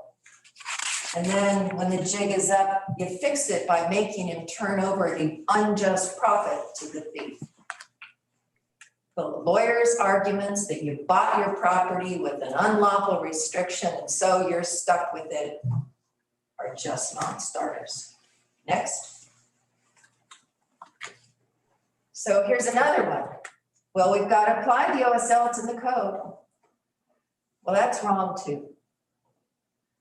Recently, a Court of Appeals case from the state of Oregon, 2018, said, you know, you can't evade constitutional requirements simply by defining approval criteria that don't take into account a proposal's impacts. And they were talking about the Nolan-Dolan standard. So, and that's just building on other cases. I mean, we're all aware of Brown versus Board of Education and Jim Crow laws and other kinds of land use laws. If they're not lawful, if they violate unconstitutional takings principles or anything else, you just can't apply them. Next. So we know, and so do all the lawyers in the room, that the city has the authority, and I think the responsibility not to apply the OSL here, but make no mistake, you have the authority to decide it's the wrong thing to do. The OSL here, it works in unconstitutional taking of the Roberts property, it violates state housing laws, and for what? Applying the OSL here serves only the private luxury interests of the guys next door. We'll talk more about that next. So here's what it does. Here's the Roberts lot, and that big black line kind of toward the latter 3/4 is where the OSL goes, through the back of their lot. Next. That's what happens to their house.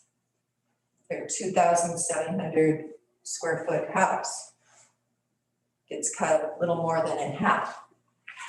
Next. And so the city says, well, you know, the median home size in Cannon Beach is 1,498 square feet and a 1,399 square foot residence would place this residence in the 45th percentile of home size in Cannon Beach. And gosh, the ocean setback doesn't eliminate all value from the property. Well, this is where I want to read to you something that I think you already have, but I think it's important. It carries a lot more weight coming from Jay Raskin, who's an architect who probably you guys know. He does a lot of work here in the city. And he says, he kind of quotes that, and he says, median home size is an abstract concept that doesn't take into account design and building constraints or zoning requirements. The 1,399 square foot maximum building area assumes a two-story house. Furthermore, it also assumes that the setbacks follow the corner setback rules, or if not, a 10-foot setback reduction would be granted to the north. Otherwise, if you do it the way these guys want to do it, the maximum buildable area is about 900 square feet. This is a wipeout. And he goes on to say, zoning requirements for 2 parking spaces will reduce this area by 3 feet on the south side to get the minimum parking depth of 18. This reduces the maximum buildable area to 776 square feet. So a 2-story house will need a stair that will take up at least 172 square feet, leaving just 600 square feet for living areas, bedrooms, bath, service areas, and storage split between the 2 levels. The fact that the buildable area is a trapezoid reduces the ability to create an efficient layout of rooms and spaces. One of the Roberts goals is aging in place, which places all the main living areas in the bedroom on the same level. It's not possible. It's a little ageist as well. It goes on to say, Miller Nash says that the Roberts haven't demonstrated the smaller footprint mandates a building with square footage below the allowable limit. Basically, they ignore their ability to request one or more basements or additional floors. It's a little bit of the let them eat cake, because Jay says, in actual fact, in the case of this property, the allowed footprint of the building corresponds to the maximum square footage of the house, since I hate these masks, they make my glasses go crazy. Okay, I'm gonna do it. Is this okay? Are these all right? I guess, yeah. Because it does bad things to my, when your glasses fog up, I don't know, Daryl, how you do it. I don't breathe. That's not alive. I should give up on breathing, but I apologize for that. Yeah, you too, Barb. Okay. So he says it's actually not possible. The allowed footprint of the building corresponds to the maximum square footage of the house. It isn't feasible to have additional stories or basements. The city's height requirement is 28 feet from average grade. This allows for 2 stories.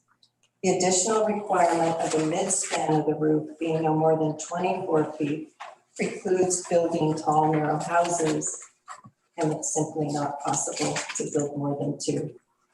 So what we're talking about here is a wipeout that leaves about 600 square feet of land to build a house, which isn't even remotely possible. Okay. So,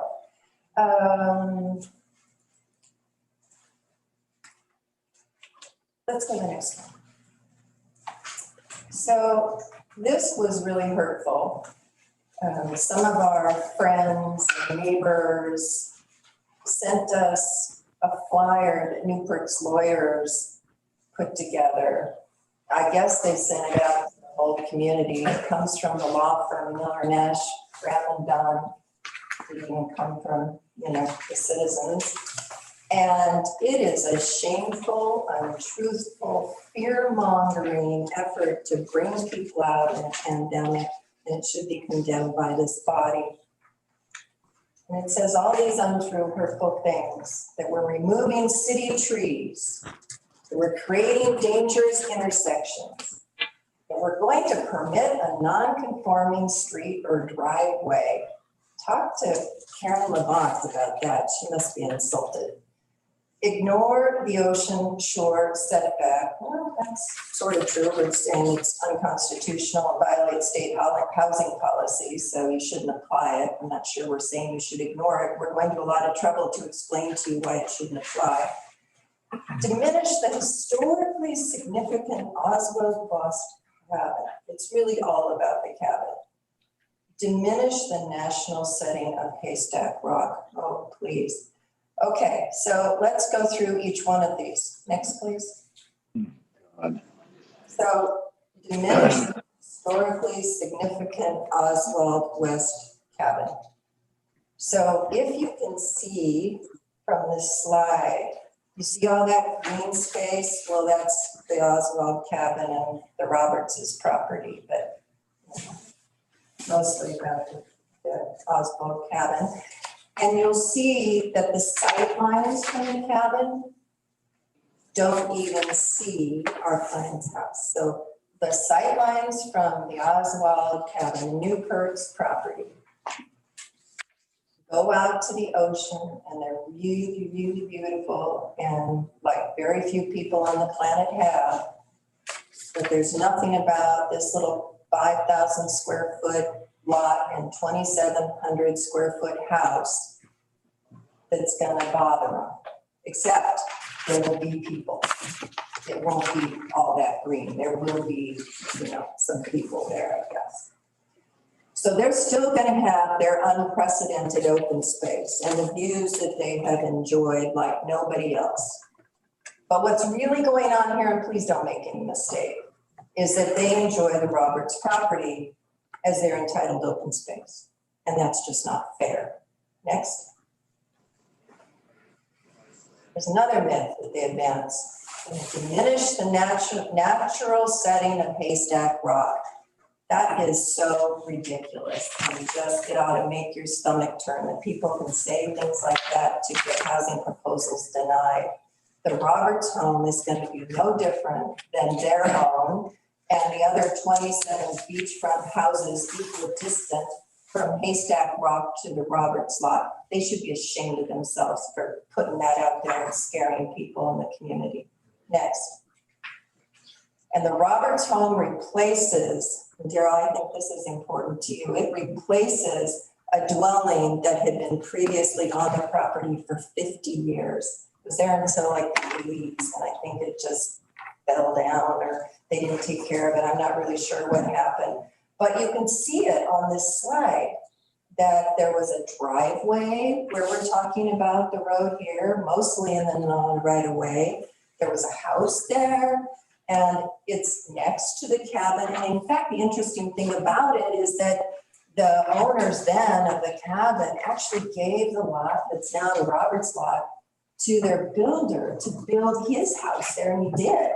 And so, I mean, how could it be that terrible a thing for the owners of the cabin if they're giving away the property, this property that we're talking about here tonight, for someone to build a house on, and they did. Next, please.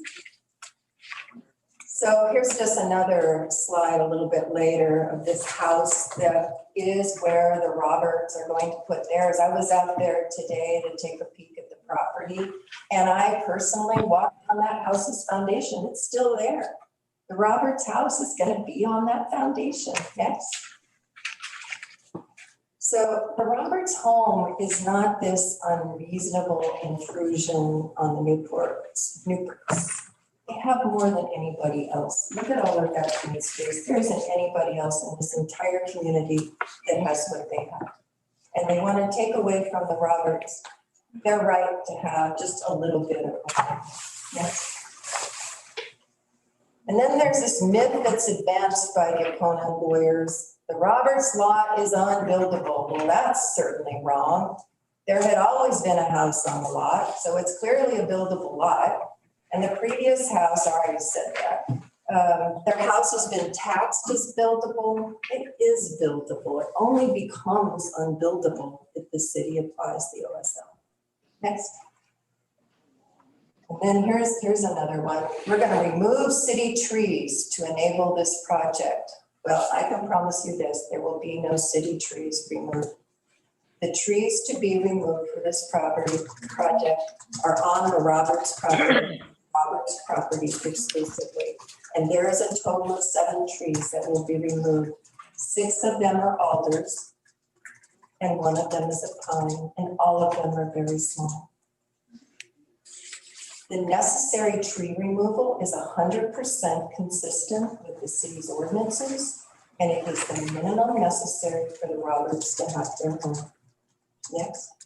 Matter of fact, they want, Stan and Becca will tell you if you want to hear from them about it, but they'll tell you they want to keep the trees because they want to have the privacy that those afford. They love that wooded setting there that you were talking about earlier this evening. They love that just like you do. So there's this myth that the Roberts are cutting down all these mature trees, and I think maybe there's a disconnect between what's before us today and this road thing. So there are some bigger trees in the Nenana right away, and it's I think it's likely that some of those will come out. But remember, they're not like big mature trees because that used to be a driveway for the Newport's predecessor's builder's house. So they've been there since maybe the late 1980s, something like that, because that was a driveway before that, right? And anyway, the trees that maybe would come out in Nenana are kind of irrelevant because this isn't about Nenana. That's up to Karen Labonte to figure out what kind of a road improvement is appropriate in the city and that will meet the city's standards. The only thing we're talking about is the Roberts house. And they're not taking this, cutting down mature trees things. That's just not even nice. That's such bad manners because they're not doing that. It's 6 alder trees, which are nice, but you know, they're alder trees and they're not very big, and a pine, and it's a small pine at that. People in the city remove trees, and there's nothing special about what Roberts are doing. They're doing something completely consistent with the city's code. That's good. For example, the guys next door have been removing trees as they wish, 2014 to 2016. I mean, it's a, and we don't fault them for that. It looks beautiful. I walk by their property, but the fact is, if you go by it, they chopped down a whole ton of trees to have what they have, that they want to deny the Roberts. Next. I'm going to create this dangerous intersection in the Hemlock S curves. Well, the approval of Roberts home has nothing to do with how the city decides to improve Nanana. But do not forget that there is a dedicated right-of-way exactly where it is. The intersection will meet city standards and will be safe or safer than other intersections that are far worse, serving a whole bunch more than one home. We have 2 traffic studies in the record that establishes that. Today, I drove that stretch, and I'll tell you what, trying to turn left from Hemlock into Pacific, that takes your breath away. People are all over this town, are living on very steep areas where there's maybe no sight distance. Here, this is going to be as as it can get on a steep lot like this, where you've got the topography that you have. And it's not even an issue anyway, because we can trust Karen to do the right thing next. But can you even see those red marks? It just, anyway, on this slide, I have little red circles around a whole bunch of intersections in the S curve. I think I counted 5 of them. And you can see where the Roberts are going to come in. It's really the flatter part of these S curves, the really nasty curves. They got a pile of driveways in there. And according to the crash stuff that our traffic engineer who's here looked at, there haven't even been any accidents. And I don't know how that's possible, but the fact is people seem to drive pretty slow in the S curves, and there's just not an accident history, at least according to the things that traffic engineers look at. The point being, the city isn't going to let this public street be improved without being really careful about it. And this is not the worst part of these curves to begin with. The worst part of these curves is already populated by a whole bunch of driveways. Next. And here's the standards that authorize the city to authorize improvements to Nanana on a hillside street. You can deviate from strict AASHTO standards, and they've done it all over the city. If you make a reasonable attempt to conform to the standards and the deviation is minimized, and those standards have been met here. We have 2 studies to prove it. If you want to ask Karen Labonte about it, she can talk about it. Next. Here's another myth that the lawyers promulgated, that the city's going to permit a non-conforming street driveway bridge in unimproved Nanana Avenue. I just said, nobody's going to permit a non-conforming street road bridge. It's just a bunch of manure. Nanana is not an issue anyway, but regardless, the city is competent and it's going to do this right. And it's going to do it at the Roberts expense. There's not taxpayer $1 that's going to have to pay for it. So just like everyone else's home with access on a hillside, this family is going to have the right to get to the city downtown. Next. So you heard kind of a lot of stuff about state law, and I glossed over a whole bunch of stuff. And because I told you in the beginning, I'm really hoping that you listen to our presentation and think about these standards. There's a new state law standard that was established by the legislature in 2019. And it says city can't condition, but it's going to apply to the denial, to make no mistake, for housing based on a reduction in density, where the density applied is at or below the authorized density level. And the state law defines authorized density level is the maximum floor area allowed in the code.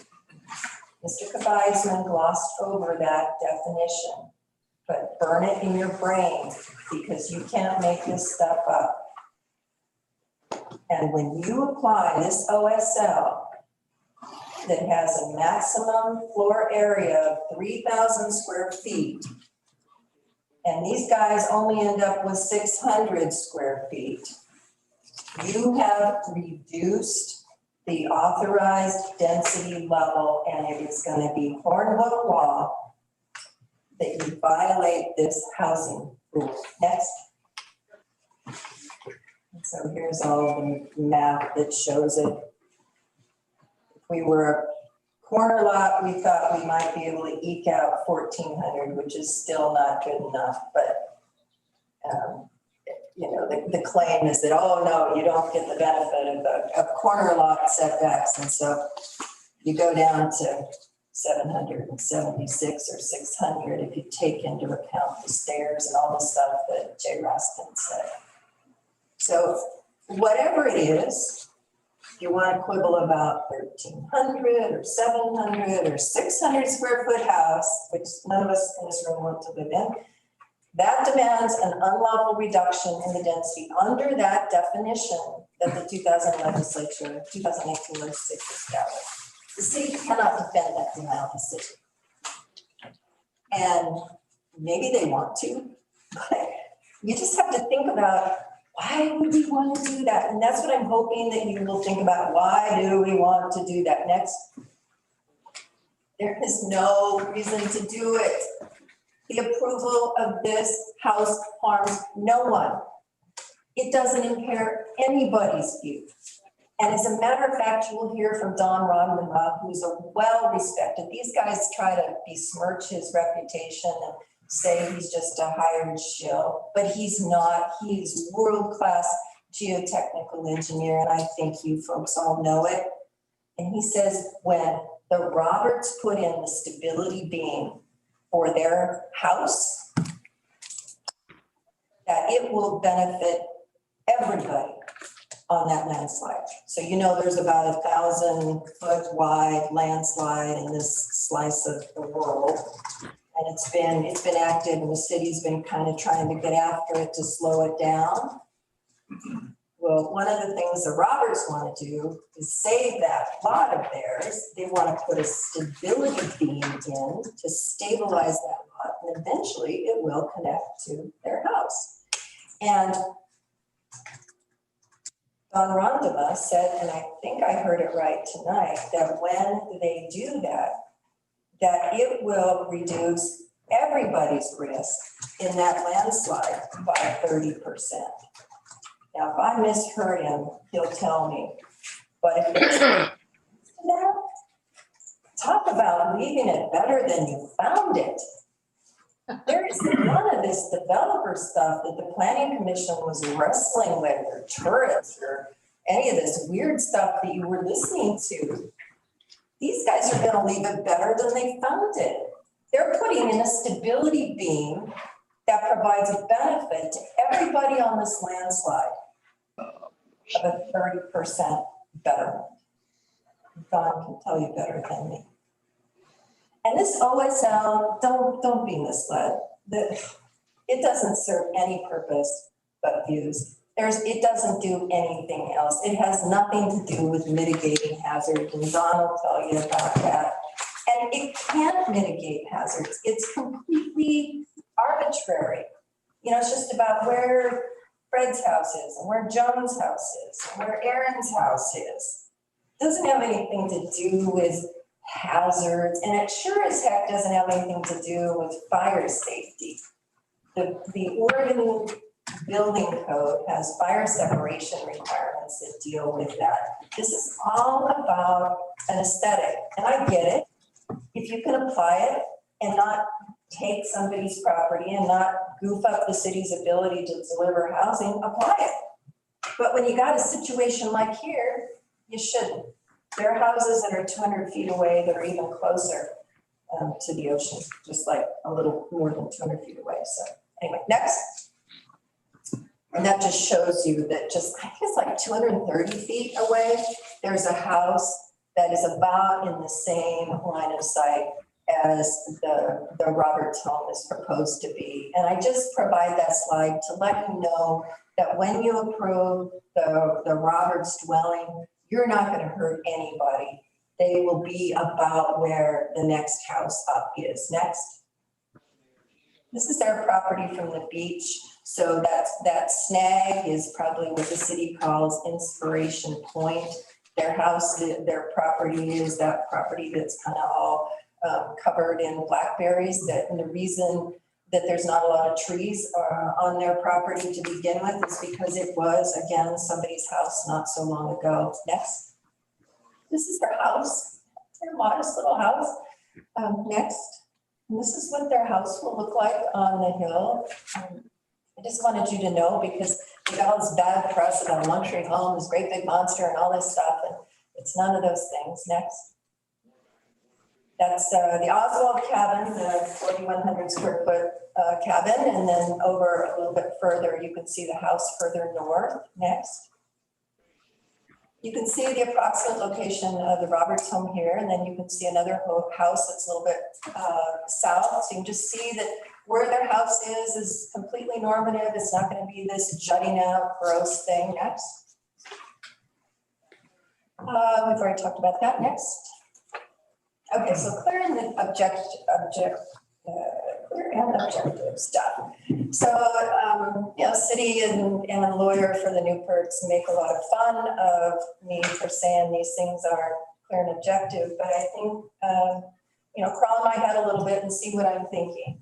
So the fact that you have to point to 4 appellate cases to figure out what the Oregon coordinate line is a strong indication, at least to me, that it's not clear and objective on its face. I know surveyors think they know what the city needs. And I know if you go, and in fact, we did go to a surveyor and said, figure it out, they will do it. But that is not the test.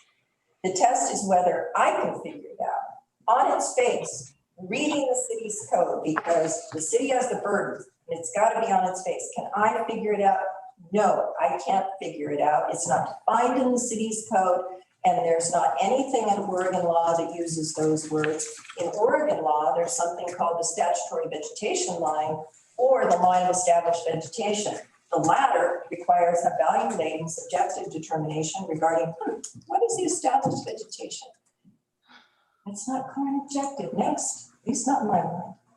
No exceptions. The city has the burden and the city just didn't carry it here. Next. I already said that. I don't think it passed the straight face test to say it's clear and objective, especially if you have to go to state law, which talks about either the statutory vegetation line or the line of established vegetation. There isn't anybody in this room who can tell you truthfully that they know where the line of established vegetation is. That is highly, highly contentious. Next. The clear and objective requirements apply only to buildable lands.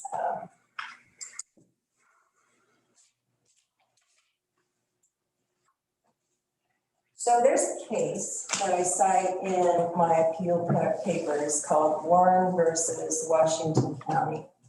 So one of the things that I think it's the Newport's lawyer says to you is that the clear and objective requirements only apply to buildable land. So don't worry about it here because we're telling you we don't think it's buildable.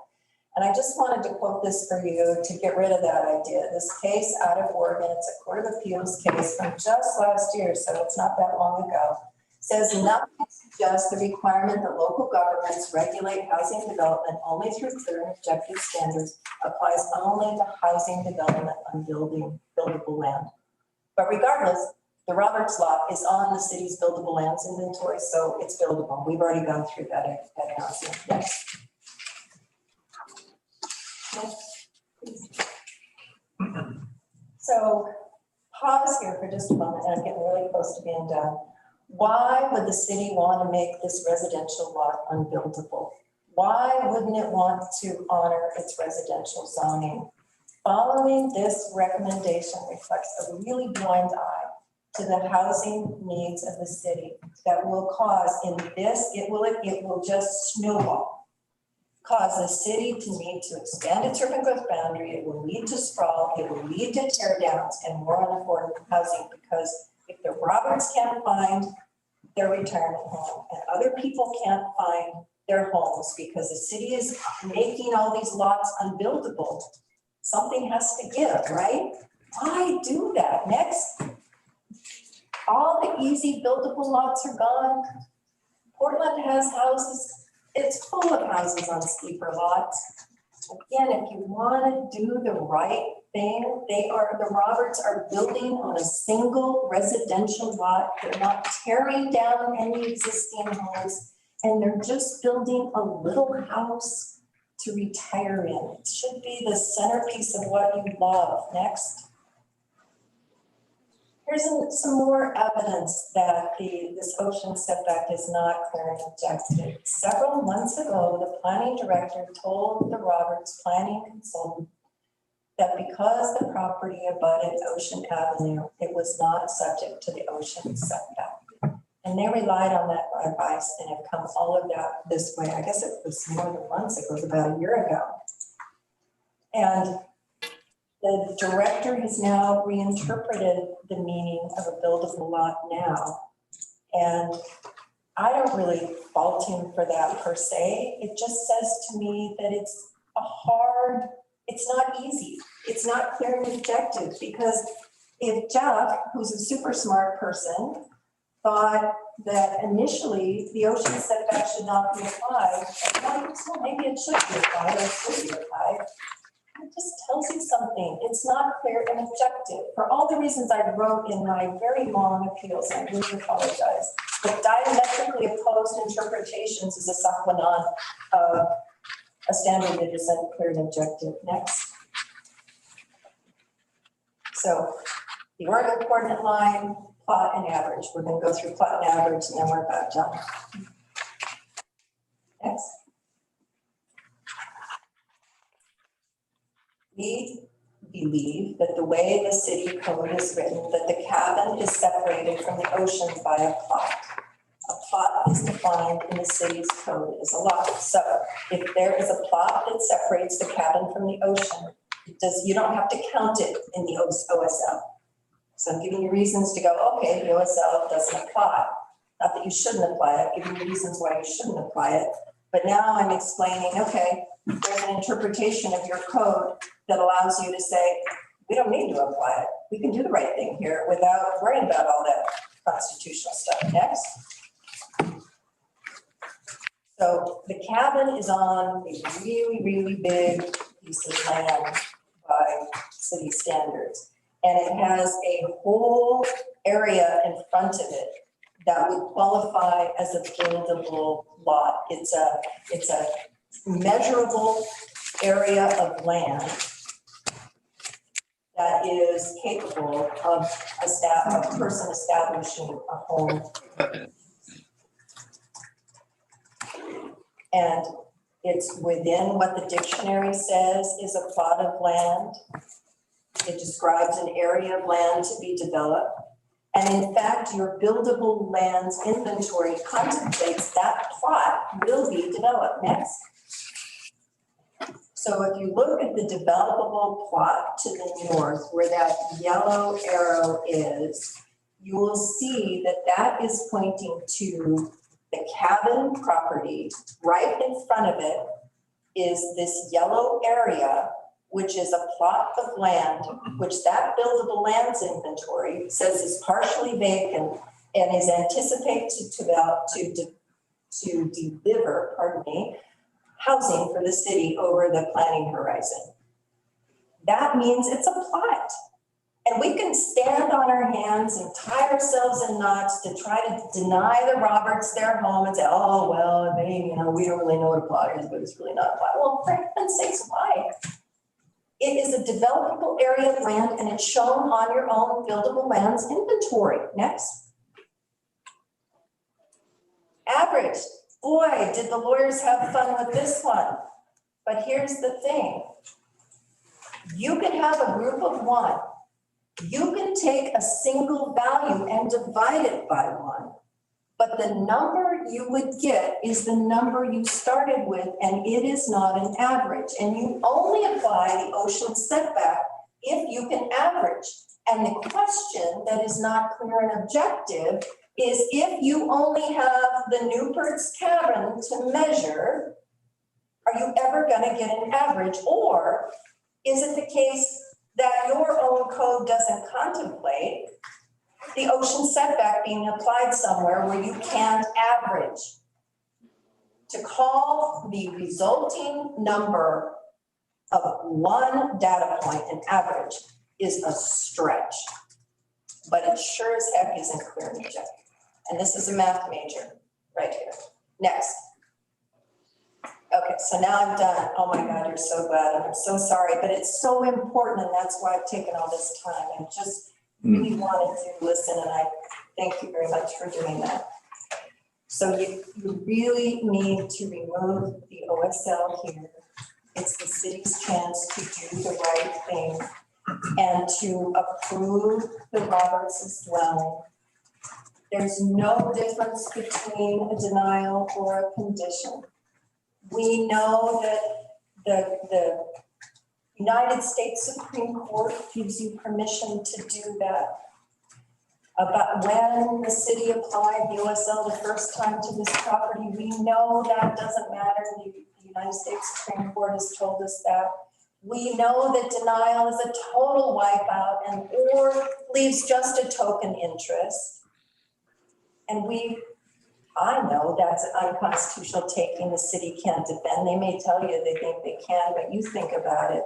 You're as smart as they are. Can you defend that? Can you defend that? I don't think so. So from the bottom of our hearts, we sincerely thank you for your time listening, apologize for the length of time, and request that you please stand for housing and approve their application. Thank you very much for your time and consideration. All right, thank you. Do any of the commissioners have any questions for the applicant? Excuse me? But he's asking about the questions, so, yeah, sorry. I'm sorry. Do any of the commissioners have any questions for the applicant? Do you know the size of the original house on the lot? You know the size? No.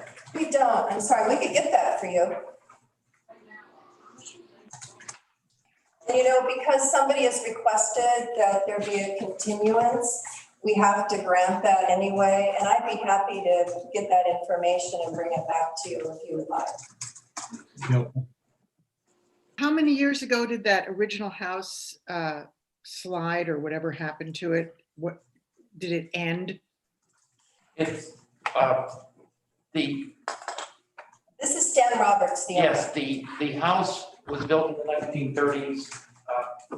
It was removed but in the late 1980s, but it was removed because it had been vacated, it was falling apart, it became a hazard, and basically the city required the landowner to remove the house. So it was removed in the late 80s. My guess is that probably it wasn't occupied the previous 10 years because it's a house built on a moving landslide.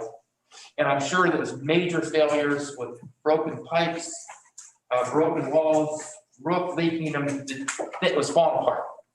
Without stability. Because it wasn't a stable piece of property. Well, wait a minute, you're gonna stabilize it, you're gonna put a It stability. wasn't stable in 1980. Right. They didn't have stabilization beams. No. So that was over 30 years ago. Yes.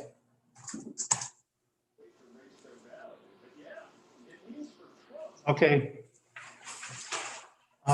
Let's move on. So we have a traffic engineer and a geotechnical engineer, and the applicant would like to share a few words with you. Well, no, I want to go to the, next to the appellate. There'll be opportunities for people in the audience to speak, but I want to move on to, is there a presentation by the appellant? There's some discussion by folks who oppose this, but actually the appellant is the homeowner. Unlike previous. Applicant.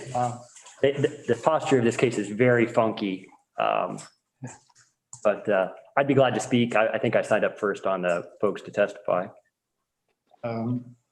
Okay, then, let's go this way. Are there presentations by proponents? Well, I guess, yes. You'll have a chance to speak last. So you'll also have an opportunity for rebuttal. This is for if Mr. Roberts or the traffic engineer, or other people who want to present to the planning commission can do so. Yes, and that's what we have. Which one do you want to do? So we have you and Chris and Don. Whatever. Whatever you want. There's no magic. All right, I wanted to make a few comments. And please start with your name and address. Stan Roberts, co-owner of the property. And Mailing address? Your mailing address? address? Your mailing address. Oh, 925 Lake Street South. Permit 201, Kirkland, Washington, 98033. Okay, I'm not going to do what her presentation is. I'm going to look at the big picture. And I'm going to try to look at this from the planning commission point of view and how they might look at this case and how, if I were in the planning commission, how I would try to reach a conclusion. I think the planning commission would consider three things: precedent, the law, and fairness. In this case, precedent is not an issue. When you turn this down or accept it, you're not going to restrict Jeff's ability going forward. Even if you allow us to do it, this is such a unique situation. There's a half a dozen reasons you can say yes. None of them will keep Jeff from going forward and doing what he wants on other properties. And if you say no, you're not going to keep him from doing it either way. So precedent, I don't think comes into play.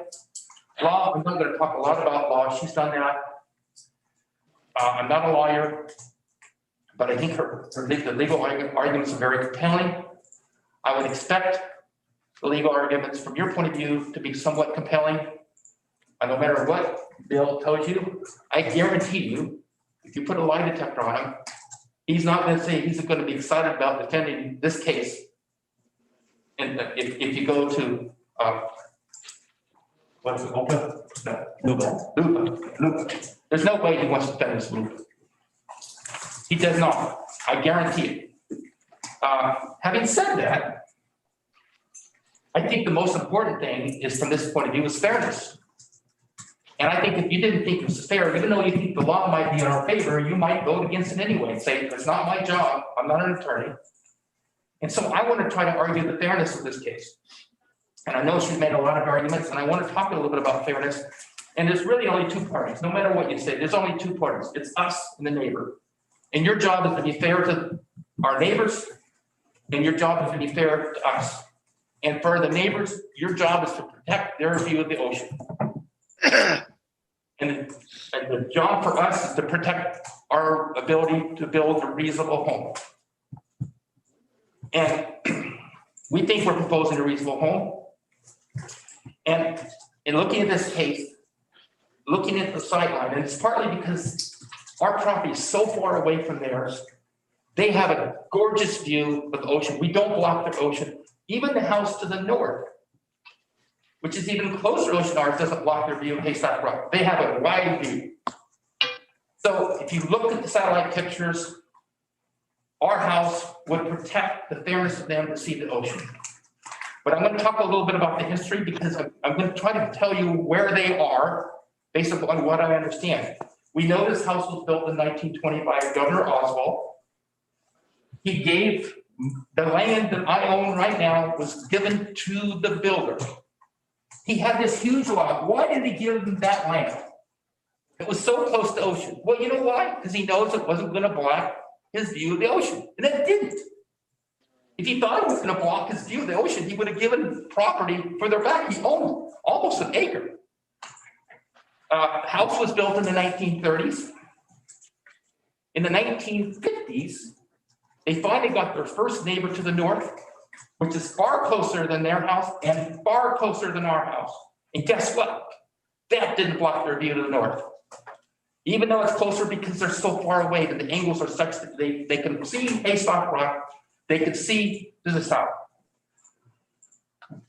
In the late 1980s, this house fell down, was torn away. In 1992, the log cabin burned down. In 1995, they decided to rebuild it. Guess what? They could have rebuilt that house 65 feet closer to the ocean. 65 feet. But they elected to build it the exact same spot. And you know why they did that? Because the house to the north wasn't blocking their view of Haystack Rock, and they knew if somebody could rebuild a house that was before, it wouldn't block their view south. If it would, they would have built it closer. And that's basically, and they also wanted the tax break, because they get a tax break because of this historical site. Okay. Year 2000, that lot's still empty and still for sale. If they wanted to protect their views, they could have bought it. 2001, my brother and I bought that lot with our wives as a plan for a shared beach home with our families. 2008, the city, my brother was an engineer, we were hoping to figure out, the city does a favor in 2008. 2008, they put the pipes in to protect Hemlock Street from falling apart. That stabilized our lot and gave us an opportunity maybe to find a way to build. 2010, we approached our neighbors to try to work out an arrangement to basically find a way to build. Maybe I don't have to use Medina Avenue. Maybe I could use their lots. We're talking about working something out as a joint thing, maybe buying a property behind it. They told us they had no interest. 2011, my brother was dying of cancer, and he bought his own beach house. He gave up. 2012, my brother dies. 2016, his widowed wife moved on, was basically remodeled their beach house and sold the lot to me and my wife. 2017, the end of 2017, going into 2018, we made one last attempt to negotiate with our neighbors and find a way to work something out so they wouldn't contest what we did. We wanted to be good neighbors. I sent one of my family friends, Kevin. We negotiated over several months. They were talking to us this time. We offered to buy the land behind us, build a house for their back, maybe use that land to try to avoid Nenana Avenue, which we knew was going to be the most complex part, was to build a roadway. We got into negotiations. Kevin got to see their lot, got a tour, and this is what he was told. Number one, our property did not block their view. The house on our property would not block their view of the ocean, but they didn't want us to build because they didn't want to look at it. They didn't want to see into their house. They wanted privacy. They actually preferred the southern view, even though the northern view has Haystack Rock. And we buy their lots, get them money, move the house back. Well, at the end of the day, after stringing this on for months and months, they said no, because if we build the house further back, we still block their view, not of the ocean, but block their view of that structure. They don't want to see any house. If we agreed to build this little sliver house that gives us 600 square foot of usable space, they would be in here trying to block that. I guarantee you. They don't care about oceanfront. They don't want to look at our house. It's all about not looking at our house. Now, the final step. Dozens and dozens of these are sent out under Miller Nash. Miller Nash, a reputable law firm. This is cartoon character stuff. Silly, unbelievably unprofessional. Man, if I was going to put this out, I'm not going to put my name on it. Are you kidding me? review all the untruth. I will say one thing she didn't say about it. We talked about this, the 7 trees removed. There are trees we'd have to move on Renata Avenue to build it. And you might be concerned about it, but they could prevent every one of it. If they gave us an easement, Stanley, excuse me, you don't need to be shouted at. I'm sorry. If they gave us an easement on their property, on their driveway, that go right into their house, they wouldn't have to remove a single tree on the Renata Avenue. So suggest it's unnecessary to remove the trees on Renata Avenue or build this dangerous road or intersection. If they really cared about those trees, they would give us an easement. And we'd pay them good money to give us an easement. It's not about the trees, it's not about Renata Avenue. It's very simply, they don't want us to build.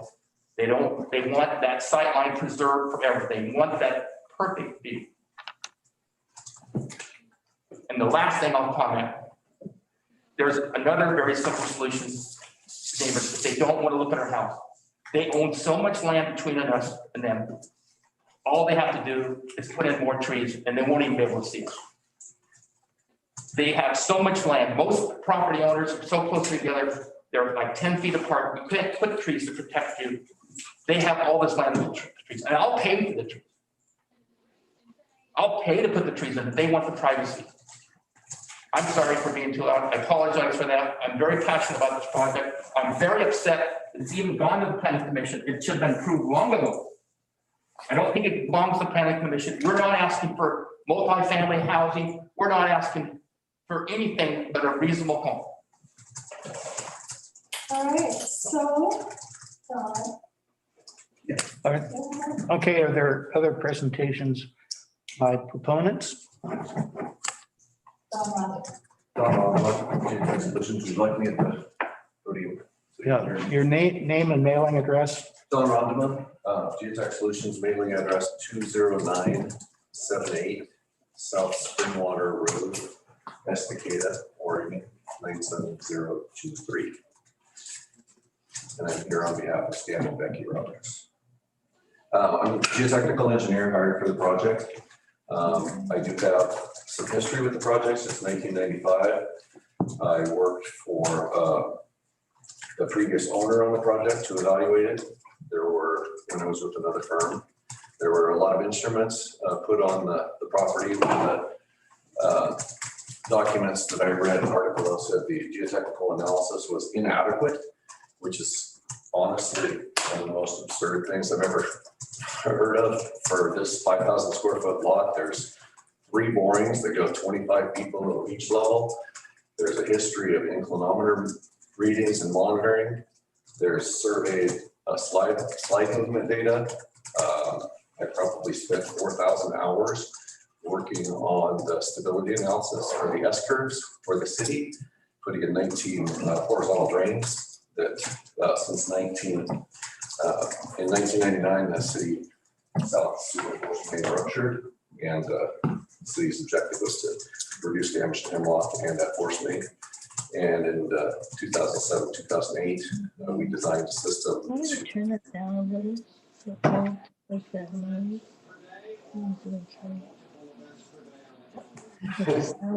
Who's speaking? I didn't know if that was a question. It's coming through Commissioner Ben. It's coming through. There we go. And essentially what those drains did is they lowered the groundwater levels during the peak rainfall storms to slow the slide down so that it's essentially clutching. It's the fractions of an inch as they were put in. And that has stabilized that portion of the slide that is ancient. It goes from Nizina to Haystack Lane. So it's a large area. And this was the most active portion. So that's what enabled this lot to be evaluated for foundation support. And the grade beam that the attorney referred to is a staggered battered pile supported grade beam with piles that are drilled down to elevations well below each level into massive siltstone. And that design in documents that have been submitted stabilizes the lot by about 30%. and by association stabilizes everything adjacent to the lot, especially the lots upslope from it and Hemlock Street as well. We did that analysis and I wouldn't put my stamp on it that I got in 1992. And I put up thousands of jobs since then if I didn't truly believe that. Awesome. Okay. So to allow things to move along, because I can tell you'd like to do that, we'll reserve our traffic engineer for rebuttal to see if things come up. Yeah, if there are any other proponents, come forward. We're good, thank you. That's it? That's it. Okay. Then are there presentations by opponents? Yes. All right. Your name and mailing address? I'm Will Rasmussen, Miller Nash Graham and Dunn LLP. My address is 111 Southwest Fifth Avenue, Suite 3400, Portland, Oregon, 97204. I will try to be brief in comparison. I appreciate that the planning commissioners have sat through a long meeting tonight, and I frankly want to give the public a good opportunity to talk. I'm just going to try to hit on three things as quickly as possible. First, respond briefly to applicant's counsel's kind of heated comments. Second, talk about the substance of this application and what Bill Kabisman touched on and why it's frankly substantively a very easy decision for this planning commission. And then third, talk a little bit about the procedure here and the procedure that should apply both to this house and the abutting Nenana right-of-way proposals and the rules that apply in both contexts. So first, I just want to acknowledge it got a little heated there when applicant's counsel was talking, and I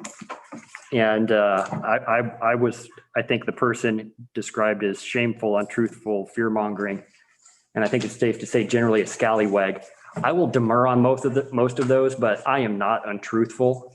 As applicant put in this slide, the bullet points we put are, please tell the planning commission to not remove city trees to enable this project. And actually, just for orientation, when we're talking about this project, I want to make sure the planning commission sees, what's exhibit 3 in my submittal, which I believe is on page 250 of the last big packet that the staff provided to the commission.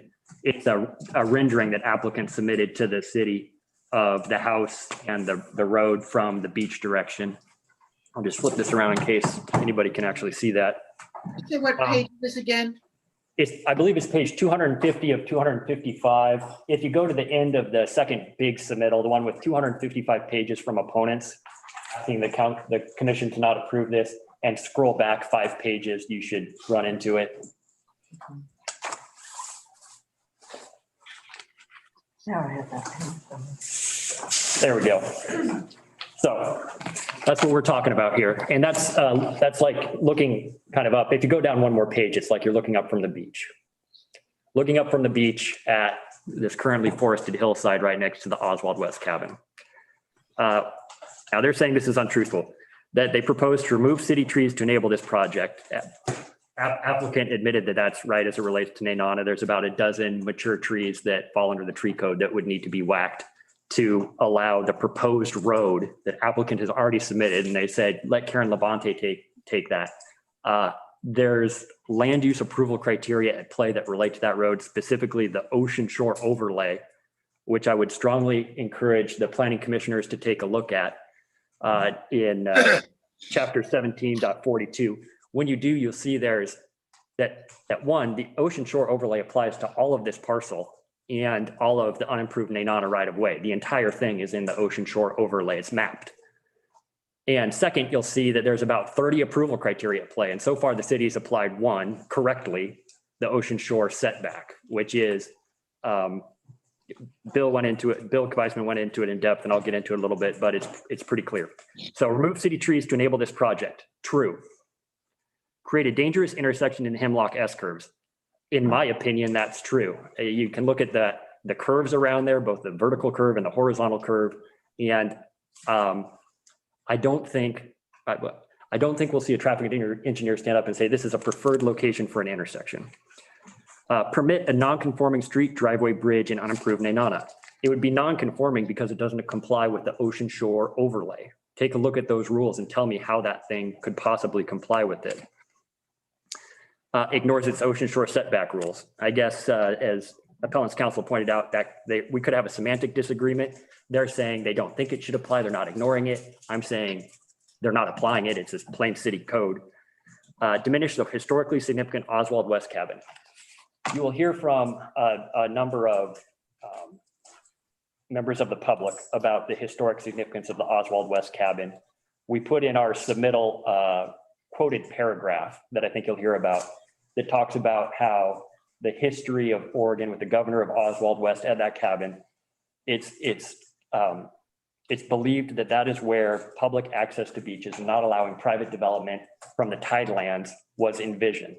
And the application narrative itself says the plot of land to the south and west of the cabin has historic significance. We're not just making that up. And diminish the natural setting of Haystack Rock. I suppose that's subject to interpretation and subject to opinion, but I sure don't think it's untruthful. The beautiful picture behind Commissioner Newton of Haystack Rock looks like it was taken right in front of this property. And I remember going there growing up and playing around, and I remember thinking, oh, cool. It's a forested setting and there's a big, neat old cabin up there. I didn't know the history of it. Now I do because of this application and because of the Newpert's family work on it, but I don't think we're lying. So everything we put in here is true. Everything I helped put in there is true. Getting into a couple of the more substantive pieces of applicant's argument, they talked a lot about takings, and they said the city it won't want to defend that. Bill Weissman won't want to defend that. First off, there's two fatal flaws in their takings claim. One, it's just kind of commonsensical. If you're allowed to build a 1,400 square foot house or even a 1,200 square foot house, it's not a takings. The value of a 1,200 square foot house at that location is worth something. The second fatal flaw is that it presumes that you can't have a non-buildable lot. You can't have a non-buildable lot. And particularly if there's clear and objective standards that prevent you from getting a road in or prevent you from building a house on a lot, it's not buildable. If it's not safe, it's not buildable. If it doesn't comply with code, it's not buildable. The buildable lands inventory is kind of a whole lark. It's a different universe of what law, but nothing requires, their premise is that if it's a residential lot, you have to allow something to be built there. And that's just not right. The third thing I want to say about the takings argument is that the city will not, I guess I can't speak for my client. I'm not authorized to go take this on just yet, but I do not think the city will be standing alone. I do not think Bill Weissman will be taking on a solo mission on explaining all of the legal nuances of this to LUBA or wherever this goes. I would certainly recommend to my clients that they continue to preserve this area that they've preserved for generations. And on that point, I want to take a minute. I mean, I come to these hearings a lot, and people sometimes say nasty things about me, but there was several insinuations that my clients are bad people, and that my clients are trying to do something that's just about them. You'll hear from some of the family members in a minute, and I hope you hear several stories of the time, energy, passion, money they've committed to try to preserve this area the right way. And they could have done a whole bunch of different things to, put a bunch of houses out there, and every step of the way, they have been good stewards of this property. So say what you want about me, that's fine. My clients are good, decent people. On the substantive decision, like I said, this is actually, I think when you get to deliberations, you'll see this is a very easy decision. You don't need to get into nuances of constitutional law. You're probably not authorized to get into nuances of constitutional law. You don't need to get into the subtleties of Oregon statutory rules regarding housing. You have about 20 pages from the city and about 20 pages from myself explaining why the ocean shore setback is lawful. It's been on the books for 25 years. It's been applied consistently in this town for 25 years. Every surveyor who works from this town can show you where the line is. And I guess the only kind of counter to applicant's arguments tonight I want to point out is applicant kind of highlights these 5 phrases or terms in the ocean shore setback and says, oh, there's some ambiguity there. Nothing about the clear and objective rules require definitive mathematical certainty, although I would say the ocean shore setback does provide definitive mathematical certainty, ironically. There was a case out of City of Bandon on a similar kind of contest where somebody was trying to build some homes. And folks wanted to say, no, you can't apply these vague terms. And it was very similar to this situation. The terms at issue in that case, this is Ruddell v. City of Bandon, 2012. They said slope. It's ambiguous. What percentage, what percentage steep is slope? They said foredune. What's a foredune? What's a dune? What's a back dune? What's a side dune? The term foredune is not defined with sufficient clarity to be applied. It's not clear and objective. And then they also argued in that particular case, relatively flat was a phrase at play. Fortunately, we don't even have something as ambiguous as relatively flat in this case. In this case, the terms average, what's a building, what's a buildable lot are pretty straightforward. Second, applicant's primary argument regarding there not being a buildable lot. Their argument is that there is a buildable lot to the west of them because there's unimproved Ocean Avenue over 100 years ago. There's a chronological problem to their argument. They basically want to say, no, that's buildable. That's a buildable lot because the statutory changes happened in 2019. And Oregon passed some great laws in 2019. If you didn't follow it, to enable more housing, it particularly impacts bigger jurisdictions, but a good laws to promote housing.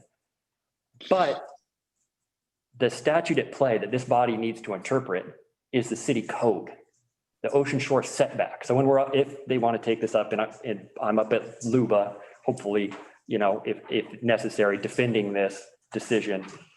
The city here, your job is interpreting the ocean shore setback and saying where that line is. And particularly to their argument, what that phrase buildable lot means in the city code.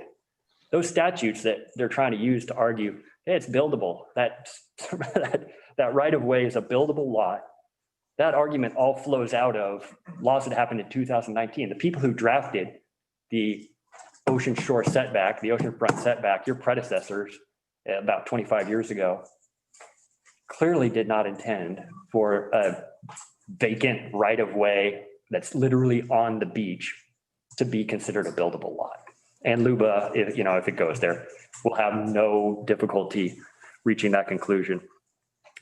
Third, regarding the kind of easy substantive decision, like I said before, the city has been applying this thing consistently for 25 years. If the city decided to not apply it, you'd be in a much worse, I think you'd be in a more difficult spot because you'd have me on the other side of it saying, you've done this for 25 years, now you're making an exception for the applicant. And that's not right, that's not fair, you're not following your code. The third and last area I wanted to touch on is the procedure of this thing.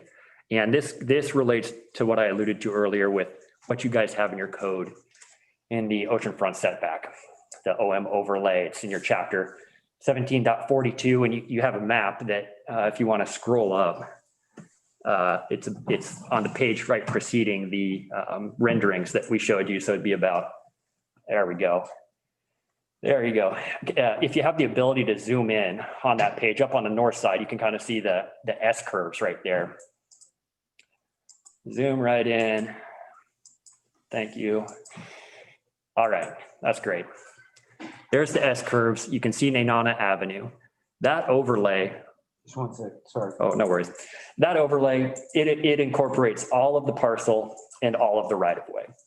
And when you look in that chapter 17.42 of what's that overlay mean, you'll see there's a whole bunch of land use rules, clear and objective rules and quasi-judicial rules.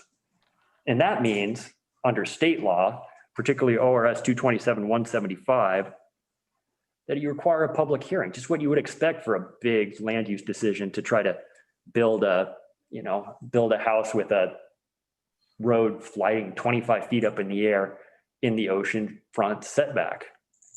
That's what gives you guys the opportunity to make decisions as the city and fulfill your obligation to apply the code instead of just one staff member in a silo who might not be as versed with the city's land use regime as the planning commission and the city council. The city has correctly applied the setback in this situation, and staff has correctly recommended denial to you at this point. But the process was a little funky. We actually got lucky. Despite my kind of following and tracking what applicant's been proposing and trying to do, the only reason we're here is that applicant filed this appeal. If applicant hadn't filed this appeal, this wouldn't have come before this body at all. And that is just crazy to me. From a concept standpoint and a process standpoint, we have a system in Oregon for land use decisions where the community has an opportunity to participate and comment. It's part and parcel and fabric of the Oregon way for making these decisions. And with this potential thing moving forward with this, kind of crazy flying bridge thing in this house that's not where it's supposed to be, not being made in a public process, it's completely backwards. So I beseech you to follow 227 ORS 227-175 for a public hearing, ORS 197-763 regarding notice. We didn't get any notice of this decision. We got notice of the appeal, but we didn't get any notice when the city decided to try to approve a house conditionally here. And as the public and as the planning commission, we're due that opportunity to engage in the process. And I actually have a handout too. I'm not going to kill you with paper. I'll actually just give you one. It's a proposed language that I would have for a decision from the planning commission on this application, on this appeal. And it's just intended to address the process side of this. So I don't know who wants to catch this thing. Yeah. Okay. And I'll email a submittal as well. We will be providing a whole bunch of corrective information during this continuance. And this is language that I hope you will incorporate into your decision on this application, on this appeal. And it would say, the subject appeal came before the planning commission as an appeal of a type 1 administrative decision. The type 1 process did not allow for any public notice or process prior to this appeal. The subject parcel and abutting Nenana right of way are entirely within the city's ocean play zone, as referenced in Clanton Beach Municipal Code 17.42.020, and is mapped by the city. The OM zone applies various clear and objective and quasi-judicial approval criteria to development within the OM zone, making such a decision a permit decision under ORS 227-160, requiring a public hearing under ORS 227-175, and appropriate public notice under ORS 197-763. Any subsequent development applications on the subject parcel or abutting Nenana right of way that are within the OM zone shall be considered following public notice and hearing compliant with ORS 227-175. That's just asking the city to follow the normal land use process for this application, not treat it different than anything else.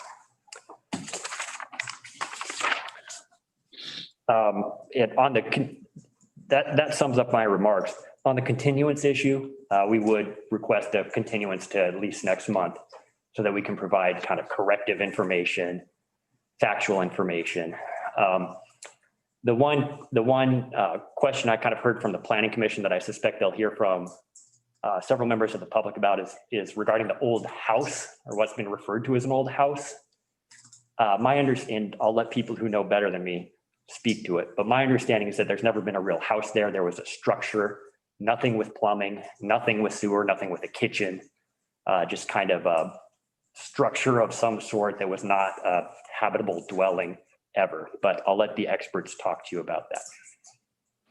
Thank you for the opportunity to talk today. Very good. Okay, are there other opponents that would like to speak?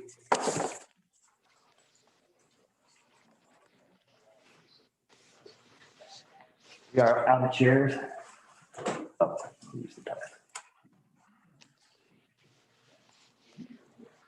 my name is John Newford. My address is the same as Mr. Rasmussen's. I'm a lawyer with the firm of Miller, Nash, Graham and Dunn. But I'm also a member of Haystack Rock LLC, the owner of the Oswald West Cabin. And my remarks will be relatively brief. And I think Mr. Roberts' recitation of the history of this property is just long. It is true that the lot at issue was given by Oswald West in 1913 when the house was built, given to the construction foreman as compensation for building the log house. The house has been in our family since the early 1930s. The house was built in 1916, or 1913. And it's been in our house since the 30s, in our family since the 30s. And as a child, I went there every summer, and I never saw a structure, a house, a habitable dwelling on the property known to me as Lot 13. There was what I remember as an A-frame that was sliding into the ocean, but there was never anybody living in that A-frame in my history. And I'm 68 years old, and I went to that property for the last 60 years. Not 60 years, yeah, 60 years. So when the house was destroyed in an arson fire in 1991, the family was confronted with a choice. Rebuild the house, or do we develop the property? And there could be lots of houses on that property. We consulted folks who told us we could put 3 nice houses on that property. What we elected to do as a family was to reconstruct the house exactly where it stood. We didn't make that choice. We made that choice because it was a National Historic Registry house. And we rebuilt it faithfully to how it was before it was destroyed in the arson fire. And we have maintained it ever since. And we made that decision, you know, because of the importance of the house to the family and the importance of the house to the community, the larger community. You'll hear from other family members about the open houses we've had and so forth. And then with respect to the S-curves, we were confronted with another choice when the city approached us to put an easement under our property to help drain the water table underneath the S-curves and stabilize it. And being the lawyer in the family, I was consulted on that point. And we made a decision at that point to grant the city an easement so it could help stabilize the S-curves. And I recognized at the time that we might be shooting ourselves in the foot, but I expected that having provided cooperation to the city, that we would be treated fairly in the future if the property did become stable, and it has appeared to be somewhat stable, although our adjoining property is still sliding. And so we made that decision in favor of the city. And what we request, what I request, because I'm speaking here as John Newford, not as a lawyer for Haystack Rock LLC. All we want is to have a fair, open, public participation process where these issues can be addressed in public and people can come before you and provide evidence, testimony, and opinion. We only found out about this application because of a public records request. We were given no notice whatsoever. And as Mr. Rasmussen has said, we wouldn't be here today but for the fact that there was this appeal filed. And it's important that a decision of this magnitude be made in the open with rights of public participation. And that's especially true with the development of the knot. So that's all that I, John, would ask is a fair, open, transparent process and fair and faithful application of rules. So I have a question. Has there ever been any riprap or stabilization below the Osborne house? Our property seems to be solid as a rock. We have had no slippage, to my knowledge whatsoever. We do have property that abuts the applicant's property, where there used to be originally a horse farm that Mr. Oswald West built. We used it as a woodshed. It has eventually fallen down. But in order to get wood from our wood barn to the front porch of our house, there used to be a driveway that went up, and we would go up that driveway. Well, that driveway now has probably a 4-foot drop in it that's happened in my lifetime. It used to be easy to wheelbarrow a load of logs that sit on the front porch. We've had to abandon it because we can't do it anymore. So there is slippage on our property closest to the applicant's property, but in terms of the stability of the Oswald West house, it's solid as a rock. Okay, thank you. Are there other opponents that would like to speak?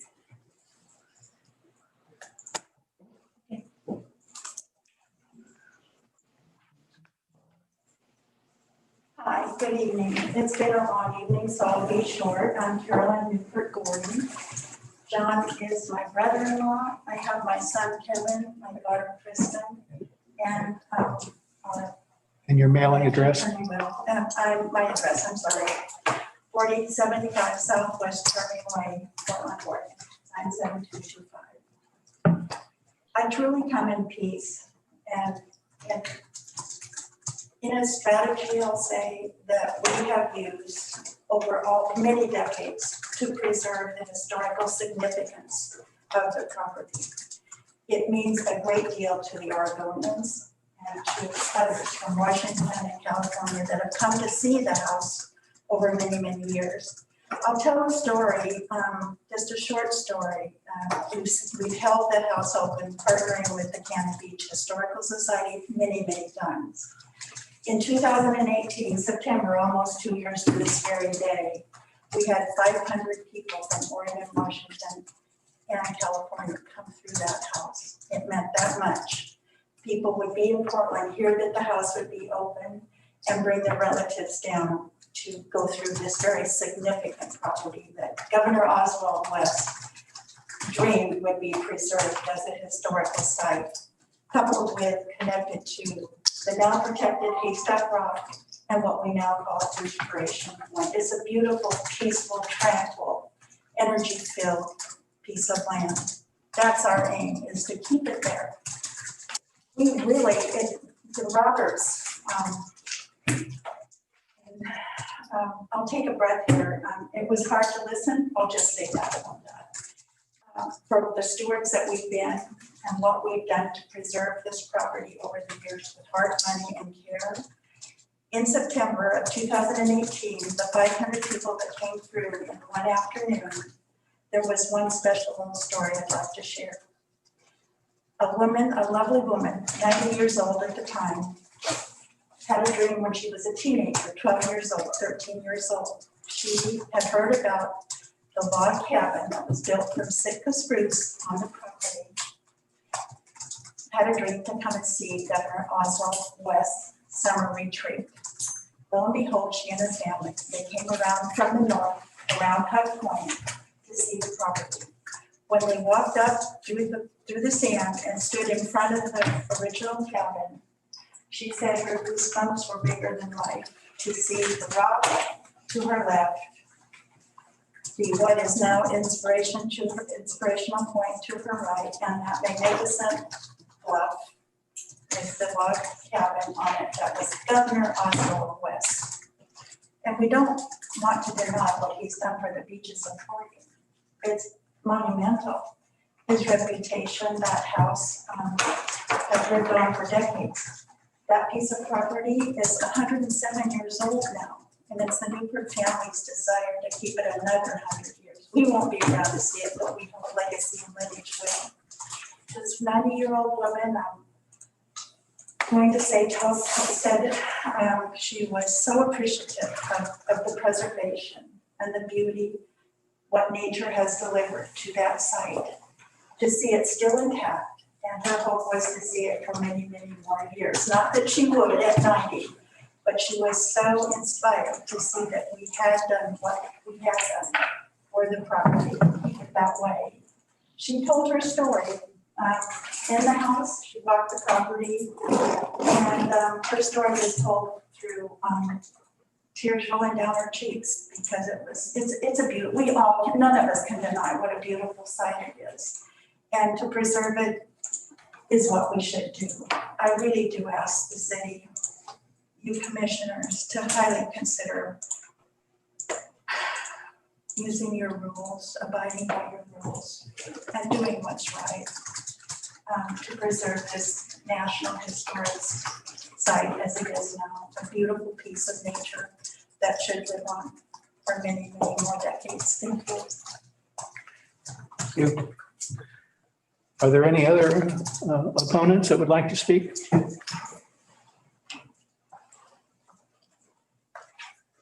Good evening. I'm Kevin Newbert, fourth generation. Mailing address? 4332 Southwest Selma Way, Portland, Oregon, 97221. And it was tough to hear some things today. And, one thing I do want to share with you is we've never cut a tree, we've not cut one tree down on that property. We've trimmed some dead limbs, but we've not cut one tree down in my 52 years. For the record. We have worked with the city, community members to acquire Inspiration Point on the south side of Nina Avenue to preserve the natural character of the hills. The National Registry of Historic Places emphasizes the significance of the setting around the Oswald West Cabin, and it says, it is clear that the inspiration for the means by which further sale of the Oregon tidelands to private ownership to be blocked had come to Governor West Wild. He occupied his own summer retreat on what was then uninhabited shoreline. Others would soon discover the wonders of the Oregon coast. When West bought the property from Mark S. and Edna Warren on September 5th, 1911, he had his choice of the entire coast. The site, still intact for the most part, is dramatic and is made more so by the parcel of the undeveloped land adjacent to the southwest corner of the holding. The hope is to preserve the most compelling part of the coastline that has served as the West inspiration, and thereby to commemorate his far-reaching conservation initiatives. Stripping the hillside and replacing it with a view of the underside of a bridge that's 25 feet up in the sky that you can see from Haystack Rock is in the air is not okay. We do not live in California. We do not live on the East Coast. We live on Cannon Beach, Oregon. Trees don't grow west of where this elevator road is proposed. Trees don't grow. If the city allows it to be built, that is what you'll be looking at from the beach. And we showed it earlier, Will showed it earlier, the rendition of the 25-foot pilings, 25 feet in the sky, and it looks like a ski bridge. You can go jump off. And I'm pretty sure the community doesn't want it. The city must apply its rules and deny this proposal as it stands. Thank you.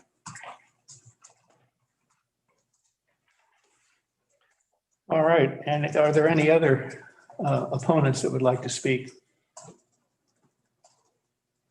Daryl, I had Cameron LaFollette had asked, but I don't see her on here unless somebody else recognizes one of those numbers. I know that the bottom number that ends with a 123 is Jan, and she did not want to speak to this issue. But we also had the Broads, and I believe that might be Dory's iPad, so I'm gonna see if I can get her, okay? Okay.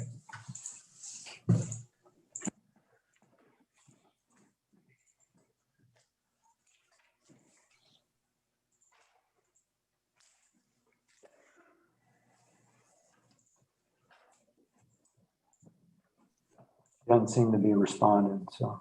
Okay. Okay, then, does the applicant wish to have additional statement? Hey, Jeff, I'm just looking at the participants. I've got a list. Dory's iPad is muted. Did you unmute her? I tried, Clay, I clicked 4 or 5 times on that ask to unmute. Not me. It's Oh, not great. Dory's iPad. Oh, It is okay. not. It is not me. Okay, thank you.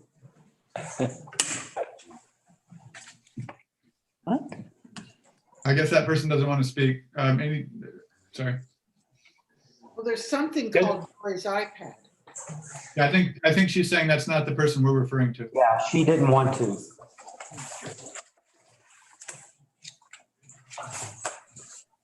Does the applicant wish to make some final statements? Yes. I'll make a couple quick comments that I want to have Wendy. Who's speaking, please? I can't tell. Oh, excuse me. I'm gonna make a couple comments and I'm gonna let Wendy comment. There's two things. Moving forward. Sorry, Stan Roberts. this is Stanley Roberts, the applicant. You want my address again? Oh, we have that. Okay. I can only see your back, so I can't tell. Do I turn around? No. Oh, There's two comments I want to comment on real quickly. I believe we have to remove, to get that roadway, 12 trees on the net, 7 on our property to build a house. I think everybody has trees they have to remove to build a house at some time, maybe 20 years ago. The 12 trees is to build this huge road. And it is, somebody said it's a huge, ugly road. It's absolutely, but we have to meet ODOT standards. Now, there is solutions that could avoid the trees, or all the trees, or some of the trees and the road. The easiest solution is our neighbors give us easement on the driveway that goes right there. We'll pay them a lot of money for it to go right into it. We do have to remove 0 trees. And we would not have to build that huge bridge. Now, I know they don't want us to build, but they can't come up here and tell me how we're building this ugly, ugly road when we have to build that road to meet city standards. We gotta move ODOT center. That's got a whole Mack trucks. And we can't go down, it has to go high, because we can't go at certain grades. Now, if they gave us, if they vacated the land and let us build a private driveway, we wouldn't be that high. You wouldn't see us. But this is what we have to work with. We have the rights to build our property, and we are building a safe road. Is it a pretty road? Absolutely not. It's not gonna be ugly, but it's not gonna be pretty. So I don't want to, I just want to let you know, there are alternatives that if we got an easement, that Kissimmee Avenue goes all the way to their house. They just extend it just like everybody else goes by the house. We would pay them money, no tree removal, no bridge. So those two things are fixable, but I can't fix them without their help. And if they don't want to help me, and they don't want to help me because they don't want me to build, I'll let you comment on some of the other stuff. Okay, so there will be 2 of us. Don Rondema, the geotech, is going to respond to some of the comments. that No, were made. this is for the applicant to make their final statement before we adjourn, and this is going to be extended. So I don't want anybody else that's representing you to speak. You can speak, and then we're going to be moving on to our next agenda item. And then it's going to be continued, so continue. I believe what she's saying is that the geotech engineer is part of the group that is representing the applicant. So this is part of the applicant rebuttal. Okay, but keep in mind, we've heard an hour's worth of testimony. So please keep it brief and don't repeat what we've already heard or read. So I'm worried, I'm scared that you're not interested in what we have to say. No, I'm asking you to make your statement. Thank you very much for that. I'm going to bring Don Rondema up. He's the geotech. There were some statements made about geotechnical things that I think will inform your decision. Don Rondman again for the applicant, and I just wanted to briefly discuss, there was some movement described on the abutting property historically, and drains installed since 2007 and 8. Hey, The slightest movement- Sorry, Don, Lisa Kerr would just, can you state your name and? Don Rondman for the applicant.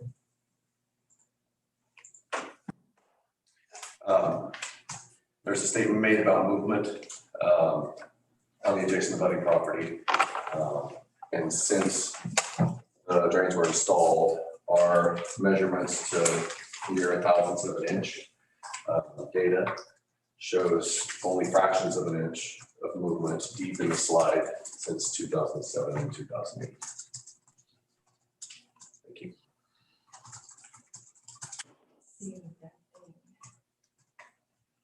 All right, thank you. Betty Killington, representing the applicant. I just have a couple of things that I want to talk about a little bit. We had sort of three themes, I would say, from the opponents of this project.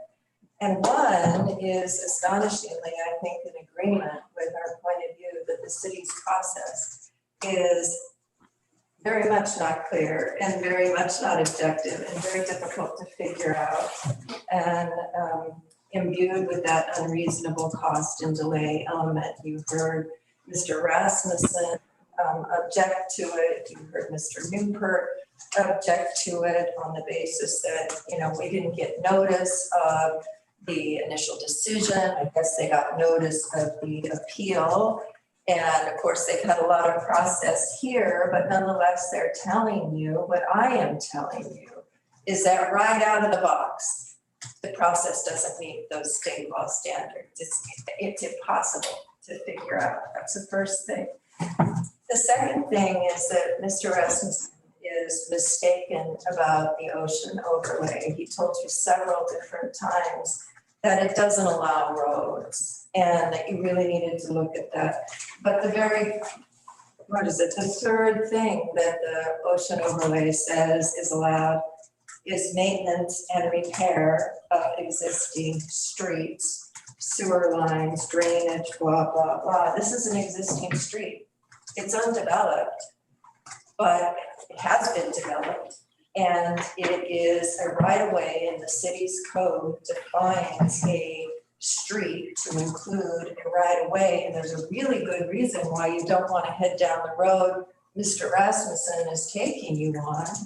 And that is, if you were to decide in the ocean overlay that you couldn't develop your dedicated right-of-way, the city would be in a world of hurt. That's a really bad precedent for the city to establish, and you shouldn't head down that road, and there is no part of your code that would support such an idea. The third thing that they had was that the site of their house is so special and so magnificent that you should deny somebody who owns property near to it their right to have an equally special and significant opportunity to live in that setting, that special place.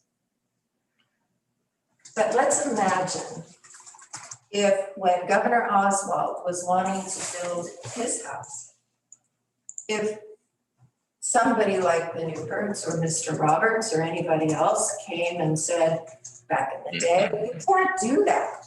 We like this spot. It's really special to us. And if you do that, we're going to feel like our spot is a little less special. Well, that didn't happen. And now they have a very special spot. And the Roberts are simply asking you for the opportunity to also have a special spot on a residential buildable lot. The last thing I want to say is that there's a very important thing that you didn't hear from any of the opponents. And that is an answer to the state law. And yes, it's a state law, it's not a city code. Ms. Kellington, this is about rebuttal. And if nobody said anything about it, that's not rebuttal. Well, it is rebuttal. It is not. Rebuttal is I feel like this responding. is kind of a hostile thing. Let me tell you that Mr. Rasmussen said Ms. Kellington, you just said that nobody talked about it. nobody interpreted the state law, but he said all that we're talking about today is local codes. And I want to say that that is wrong. Is that okay to say? That's fine to say. Okay. He didn't respond to the issue of the state law that says that it is not allowed to reduce the floor area of the Roberts house. He just said all you're doing is responding to state law or to local law, and that's wrong. And I have, a few times in my career, I've been in a situation where I know the law is on a client's side. I have a client like the Roberts who are trying to build a house, residential lot, it's reduced permitted outright. And I have a decision maker who I feel is hostile to them, and I don't know what to do. And I just hope that there is some way for you to feel in your heart what it is like to be the Roberts, to be Mr. Roberts, whose deceased brother dreamed with him in the same way that the 90-year-old woman might have dreamed or wept when she saw the Newport cabin, dreamed with them about building a special place for this family. They paid taxes, they've done everything right to be able to do that. And I just hope that you can have a little bit of empathy for that and apply the rules the right way and approve them. Thank you. Okay. I want to continuance as well, and I want a final written argument. The 777, I would object to it going out to next month, but whatever you guys are gonna do, you're gonna do. Okay, well, the application is going to be continued to the next month. And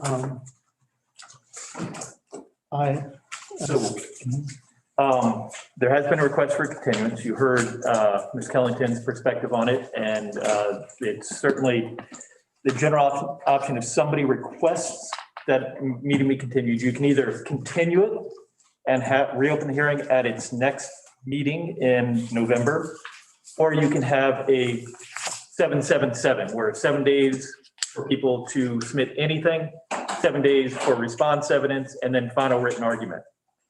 We could do what happened with the Harrison appeal the last time, where we did the 777 open record and then a limited oral argument with no new evidence at the next hearing, and allow, I think 3 minutes was a Harrison's. I don't know if that's appropriate for this or not. well, yeah, I'm thinking we should handle it the same way, but I think I would change it from 3 minutes to 5 minutes.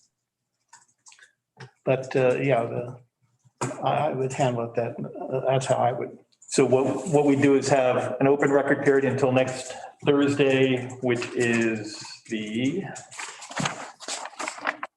29th of October, for anybody to submit any written comments on any topic.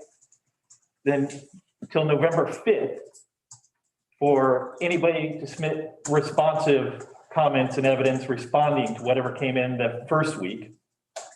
And then until November 12th, for the applicant and the applicant alone to submit final written arguments, no new evidence.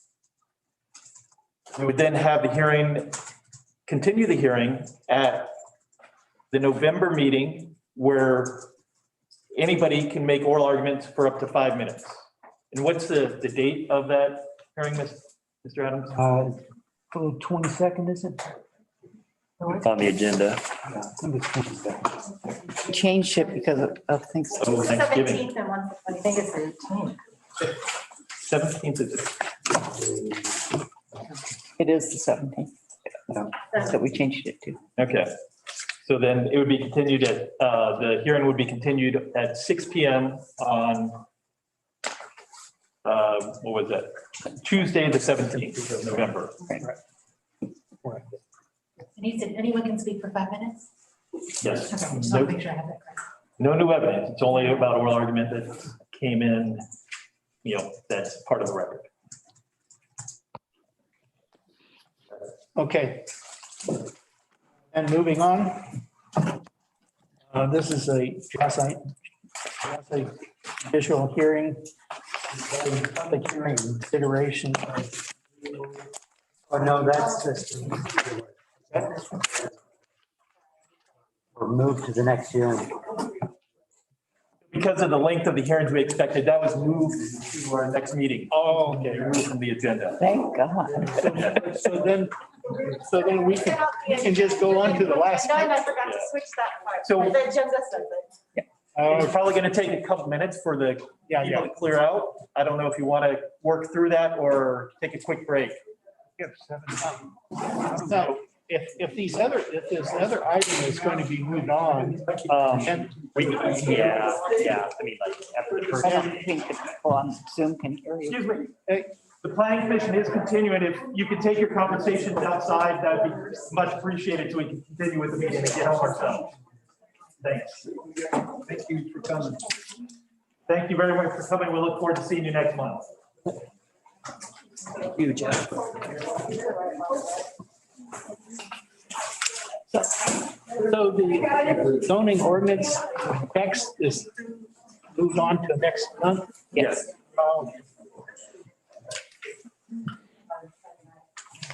Well, then, in that case.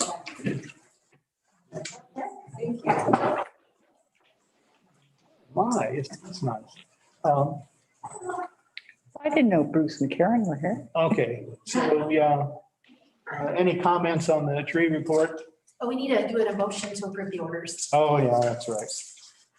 Do I have a motion to determine to sign the appropriate orders? I so move. Second. Roll call? Commissioner Byrd, Yes. Yes. Commissioner Knopf, Yes. Commissioner Newton, Yes. Commissioner Patrick, Yes, Commissioner Burns, he said yes earlier. okay. Commissioner Bennett, Yes. Chair Johnson. Yes. Okay. Ongoing planning items? Just an update that the planning priorities, we had that joint work session and my understanding that's going to start likely in January for those. Okay. Good. Okay. And then good of the order? Then we are adjourned. For real? We're done? Yeah, thank you all. I think it's